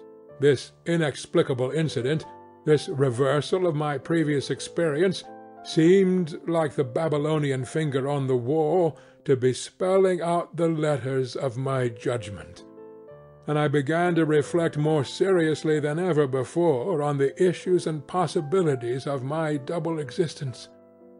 That part of me which I had the power of projecting had lately been much exercised and nourished. It had seemed to me of late as though the body of Edward Hyde had grown in stature, as though, before I wore that form, I were conscious of a more generous tide of blood, and I began to spy a danger that if this were much prolonged, the balance of my nature might be permanently overthrown, the power of voluntary change be forfeited, and the character of Edward Hyde become irrevocably mine.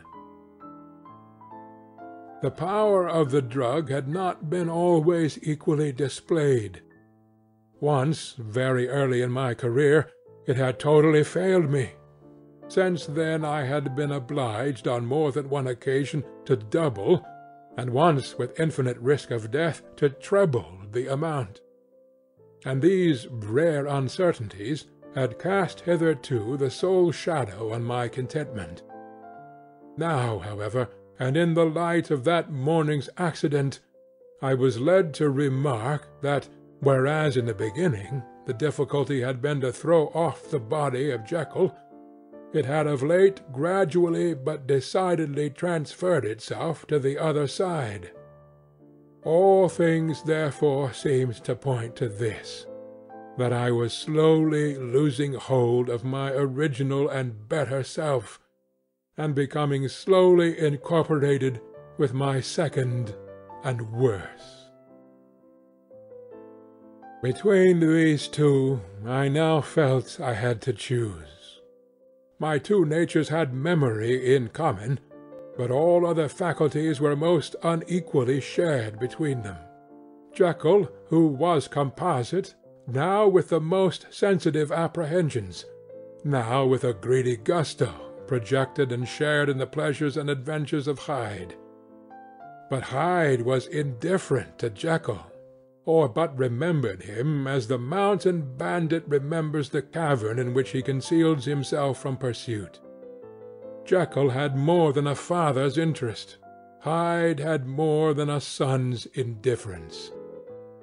To cast in my lot with Jekyll was to die to those appetites which I had long secretly indulged, and had of late begun to pamper.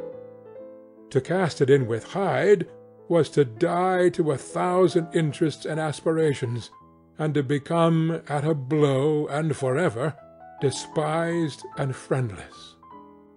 The bargain might appear unequal, but there was still another consideration in the scales, for while Jekyll would suffer smartingly in the fires of abstinence, Hyde would not even be conscious of all that he had lost.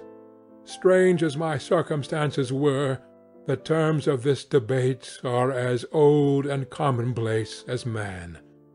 Much the same inducements and alarms cast the die for any tempted and trembling sinner, and it fell out with me, as it falls with so vast a majority of my fellows, that I chose the better part, and was found wanting in the strength to keep to it. Yes, I preferred the elderly and discontented doctor, surrounded by friends, and cherishing honest hopes, and bade a resolute farewell to the liberty, the comparative youth, the light step, leaping impulses, and secret pleasures that I had enjoyed in the disguise of Hyde. I made this choice perhaps with some unconscious reservation, for I never gave up the house in Soho, nor destroyed the clothes of Edward Hyde, which still lay ready in my cabinet. For 2 months, however, I was true to my determination. For 2 months I led a life of such severity as I had never before attained to, and enjoyed the compensations of an approving conscience. But time began at last to obliterate the freshness of my alarm. The praises of conscience began to grow into a thing of course. I began to be tortured with throes and longings, as of Hyde struggling after freedom, and at last, in an hour of moral weakness, I once again compounded and swallowed the transforming draught. I do not suppose that, when a drunkard reasons with himself upon his vice, he is once out of 500 times affected by the dangers that he runs through his brutish physical insensibility. Neither had I, long as I had considered my position, made enough allowance for the complete moral insensibility and insensate readiness to evil, which were the leading characters of Edward Hyde. Yet it was by these that I was punished. My devil had long been caged. He came out roaring. I was conscious, even when I took the draught, of a more unbridled, a more furious propensity to ill. It must have been this, I suppose, that stirred in my soul that tempest of impatience with which I listened to the civilities of my unhappy victim. I declare, at least, before God, no man morally sane could have been guilty of that crime upon so pitiful a provocation, and that I struck in no more reasonable spirit than that in which a sick child may break a plaything. But I had voluntarily stripped myself of all those balancing instincts by which even the worst of us continues to walk with some degree of steadiness among temptations, and in my case to be tempted, however slightly, was to fall. Instantly the spirit of hell awoke in me and raged. With a transport of glee I mauled the unresisting body, tasting delight from every blow, and it was not till weariness had begun to succeed that I was suddenly, in the top fit of my delirium, struck through the heart by a cold thrill of terror. A mist dispersed. I saw my life to be forfeit, and fled from the scene of these excesses, at once glorying and trembling, my lust of evil gratified and stimulated, my love of life screwed to the topmost peg. I ran to the house in Soho, and, to make assurance doubly sure, destroyed my papers. Thence I set out through the lamplit streets, in the same divided ecstasy of mind, gloating on my crime, light-headedly devising others in the future, and yet still hastening and still hearkening in my wake for the steps of the avenger. Hyde had a song upon his lips as he compounded the draught, and as he drank it, pledged the dead man. The pangs of transformation had not done tearing him, before Henry Jekyll, with streaming tears of gratitude and remorse, had fallen upon his knees and lifted his clasped hands to God. The veil of self-indulgence was rent from head to foot. I saw my life as a whole. I followed it up from the days of my childhood, when I had walked with my father's hand, and through the self-denying toils of my professional life, to arrive again and again with the same sense of unreality at the damned horrors of the evening. I could have screamed aloud.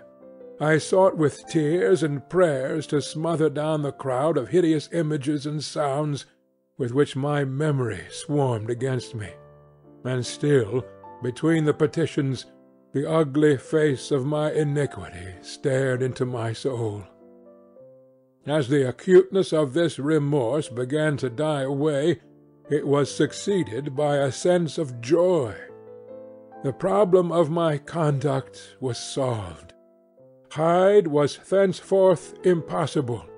Whether I would or not, I was now confined to the better part of my existence. And oh, how I rejoiced to think of it! With what willing humility I embraced anew the restrictions of natural life!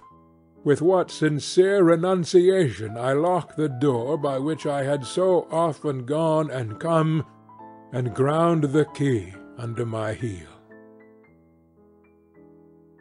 The next day came the news that the murder had not been overlooked, that the guilt of Hyde was patent to the world, and that the victim was a man high in public estimation. It was not only a crime, it had been a tragic folly. I think I was glad to know it. I think I was glad to have my better impulses thus buttressed and guarded by the terrors of the scaffold. Jekyll was now my city of refuge. Let but Hyde peep out an instant, and the hands of all men would be raised to take and slay him.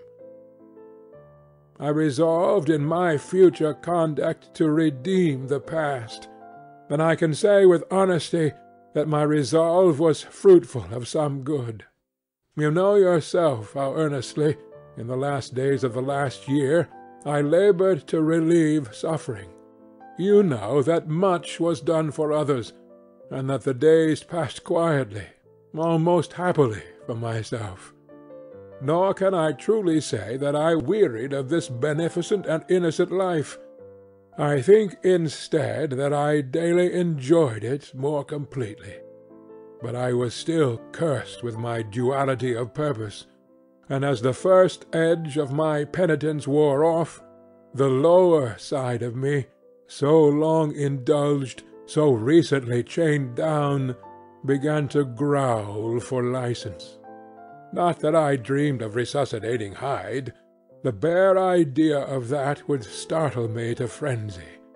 No, it was in my own person that I was once more tempted to trifle with my conscience, and it was as an ordinary secret sinner that I at last fell before the assaults of temptation. There comes an end to all things. The most capacious measure is filled at last, and this brief condescension to my evil finally destroyed the balance of my soul. And yet I was not alarmed. The fall seemed natural, like a return to the old days before I had made my discovery. It was a fine, clear January day, wet underfoot where the frost had melted, but cloudless overhead, and the Regent's Park was full of winter chirrupings and sweet with spring odours. I sat in the sun on a bench, the animal within me licking the chops of memory, the spiritual side a little drowsed, promising subsequent penitence, but not yet moved to begin. After all, I reflected, I was like my neighbours, and then I smiled, comparing myself with other men, comparing my active good-will with the lazy cruelty of their neglect. And at the very moment of that vainglorious thought, a qualm came over me, a horrid nausea, and the most deadly shuddering. These passed away and left me faint, and then, as in its turn, faintness subsided. I began to be aware of a change in the temper of my thoughts, a greater boldness, a contempt of danger, a solution of the bonds of obligation. I looked down. My clothes hung formlessly on my shrunken limbs. The hand that lay on my knee was corded and hairy. I was once more Edward Hyde. A moment before I had been safe of all men's respect, wealthy, beloved, the cloth laying for me in the dining-room at home. And now I was the common quarry of mankind, hunted, homeless, a known murderer, thrall to the gallows. My reason wavered, but it did not fail me utterly. I have more than once observed that in my second character my faculties seemed sharpened to a point, and my spirits more tensely elastic. Thus it came about that, where Jekyll perhaps might have succumbed, Hyde rose to the importance of the moment. My drugs were in one of the presses of my cabinet. How was I to reach them? That was the problem that, crushing my temples in my hands, I set myself to solve. The laboratory door I had closed. If I sought to enter by the house, my own servants would consign me to the gallows. I saw I must employ another hand, and thought of Lanyon. How was he to be reached? How persuaded? Supposing that I escaped capture in the streets, how was I to make my way into his presence? How should I, an unknown and displeasing visitor, prevail on the famous physician to rifle the study of his colleague Dr. Jekyll? Then I remembered that of my original character one part remained to me. I could write my own hand, and once I had conceived that kindling spark, the way that I must follow became lighted up from end to end. Thereupon I arranged my clothes as best I could, and summoning a passing hansom, drove to an hotel in Portland Street, the name of which I chanced to remember. At my appearance, which was indeed comical enough, however tragic a fate these garments covered, the driver could not conceal his mirth. I gnashed my teeth upon him with a gust of devilish fury, and the smile withered from his face. Happily for him, yet more happily for myself, for in another instant I had certainly dragged him from his perch. At the inn, as I entered, I looked about me with so black a countenance as made the attendants tremble. Not a look did they exchange in my presence, but obsequiously took my orders, led me to a private room, and brought me wherewithal to write. Hyde, in danger of his life, was a creature new to me, shaken with inordinate anger, strung to the pitch of murder, lusting to inflict pain. Yet the creature was astute, mastered his fury with a great effort of the will, composed his two important letters, one to Lanyon and one to Poole, and, that he might receive actual evidence of their being posted, sent them out with directions that they should be registered. Thenceforward he sat all day over the fire in the private room, gnawing his nails. There he dined, sitting alone with his fears, the waiter visibly quailing before his eye, and thence, when the night was fully come, he set forth in the corner of a closed cab, and was driven to and fro about the streets of the city. I say I cannot say I, that child of hell had nothing human, nothing lived in him but fear and hatred, and when at last, thinking the driver had begun to grow suspicious, he discharged the cab and ventured on foot, attired in his misfitting clothes, an object marked out for observation, into the midst of the nocturnal passengers, these two base passions raged within him like a tempest. He walked fast, hunted by his fears, chattering to himself, skulking through the less frequented thoroughfares, counting the minutes that still divided him from midnight. Once a woman spoke to him, offering, I think, a box of lights. He smote her in the face, and she fled. When I came to myself at Lanyon's, the horror of my old friend perhaps affected me somewhat. I do not know. It was at least but a drop in the sea to the abhorrence with which I looked back upon these hours. A change had come over me. It was no longer the fear of the gallows, it was the horror of being Hyde that racked me. I received Lanyon's condemnation partly in a dream. It was partly in a dream that I came home to my own house and got into bed. I slept after the prostration of the day with a stringent and profound slumber, which not even the nightmares that wrung me could avail to break. I woke in the morning shaken, weakened, but refreshed. I still hated and feared the thought of the brute that slept within me, and I had not, of course, forgotten the appalling dangers of the day before, but I was once more at home, in my own house and close to my drugs, and gratitude for my escape shone so strong in my soul that it almost rivaled the brightness of hope. I was stepping leisurely across the court after breakfast, drinking the chill of the air with pleasure, when I was seized again with those indescribable sensations that heralded the change, and I had but the time to gain the shelter of my cabinet before I was once again raging and freezing with the passions of Hyde. It took on this occasion a double dose to recall me to myself, and, alas, 6 hours after, as I sat looking sadly in the fire, the pangs returned, and the drug had to be re-administered. In short, from that day forth, it seemed only by a great effort as of gymnastics, and only under the immediate stimulation of the drug, that I was able to wear the countenance of Jekyll.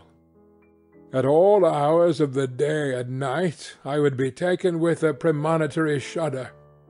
Above all, if I slept, or even dozed for a moment in my chair, it was always as Hyde that I awakened.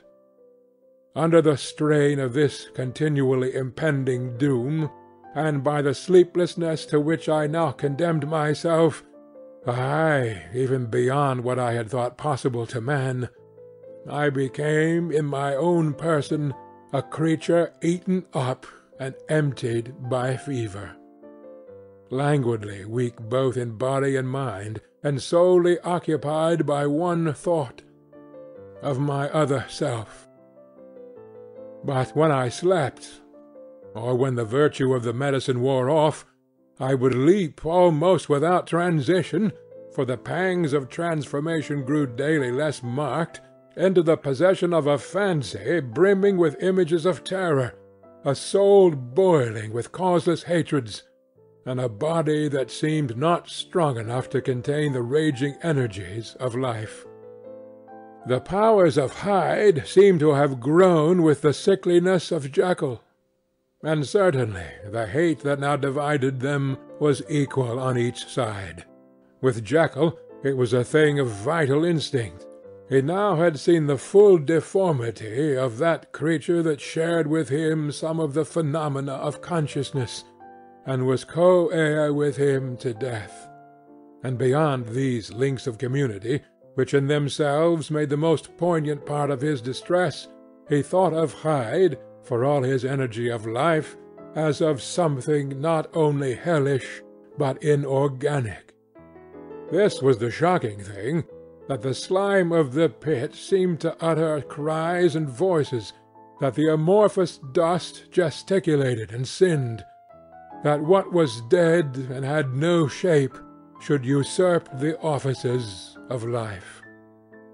And this again, that insurgent horror was knit to him closer than a wife, closer than an eye, lay caged in his flesh, where he heard it mutter and felt it struggle to be born, and at every hour of weakness, and in the confidence of slumber, prevailed against him, and deposed him out of life.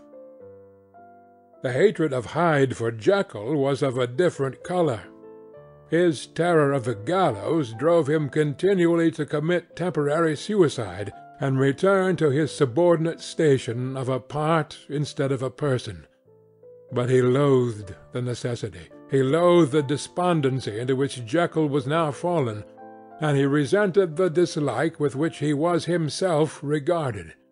Hence the ape-like tricks that he would play me, scrawling in my own hand blasphemies on the pages of my books, burning the letters and destroying the portraits of my father, and indeed, had it not been for his fear of death, he would long ago have ruined himself in order to involve me in the ruin. But his love of me is wonderful. I go further. I, who sicken and freeze at the mere thought of him, when I recall the abjection and passion of this attachment, and when I know how he fears my power to cut him off by suicide, I find it in my heart to pity him. It is useless, and the time awfully fails me, to prolong this description. No one has ever suffered such torments. Let that suffice. And yet, even to these, habit brought no, not alleviation, but a certain callousness of soul, a certain acquiescence of despair, and my punishment might have gone on for years, but for the last calamity which has now fallen, and which has finally severed me from my own face and nature. My provision of the salt, which had never been renewed since the date of the first experiment, began to run low. I sent out for a fresh supply, and mixed the draught. The ebullition followed, and the first change of colour, not the second. I drank it, and it was without efficiency. You will learn from Poole how I have had London ransacked.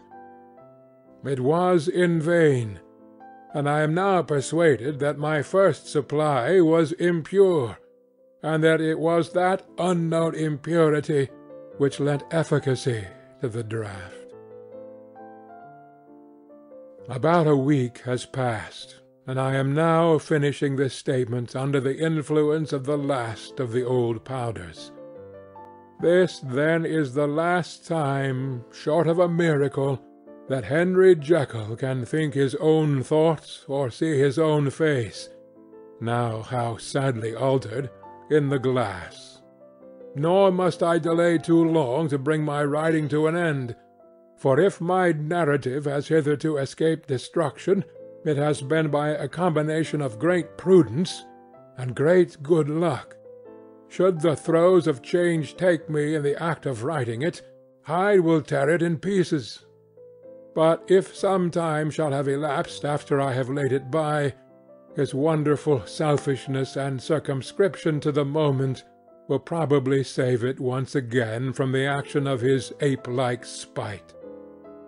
And indeed the doom that is closing on us both has already changed and crushed him. Half an hour from now, when I shall again and forever re-endue that hated personality, I know how I shall sit shuddering and weeping in my chair, or continue, with the most strained and fear-struck ecstasy of listening, to pace up and down this room, my last earthly refuge, and give ear to every sound of menace. Will Hyde die upon the scaffold, or will he find courage to release himself at the last moment? God knows. I am careless. This is my true hour of death, concerns another than myself. Here, then, as I lay down the pen and proceed to seal up my confession, I bring the life of that unhappy Henry Jekyll to an end. End of the strange case of Dr. Jekyll and Mr. Hyde.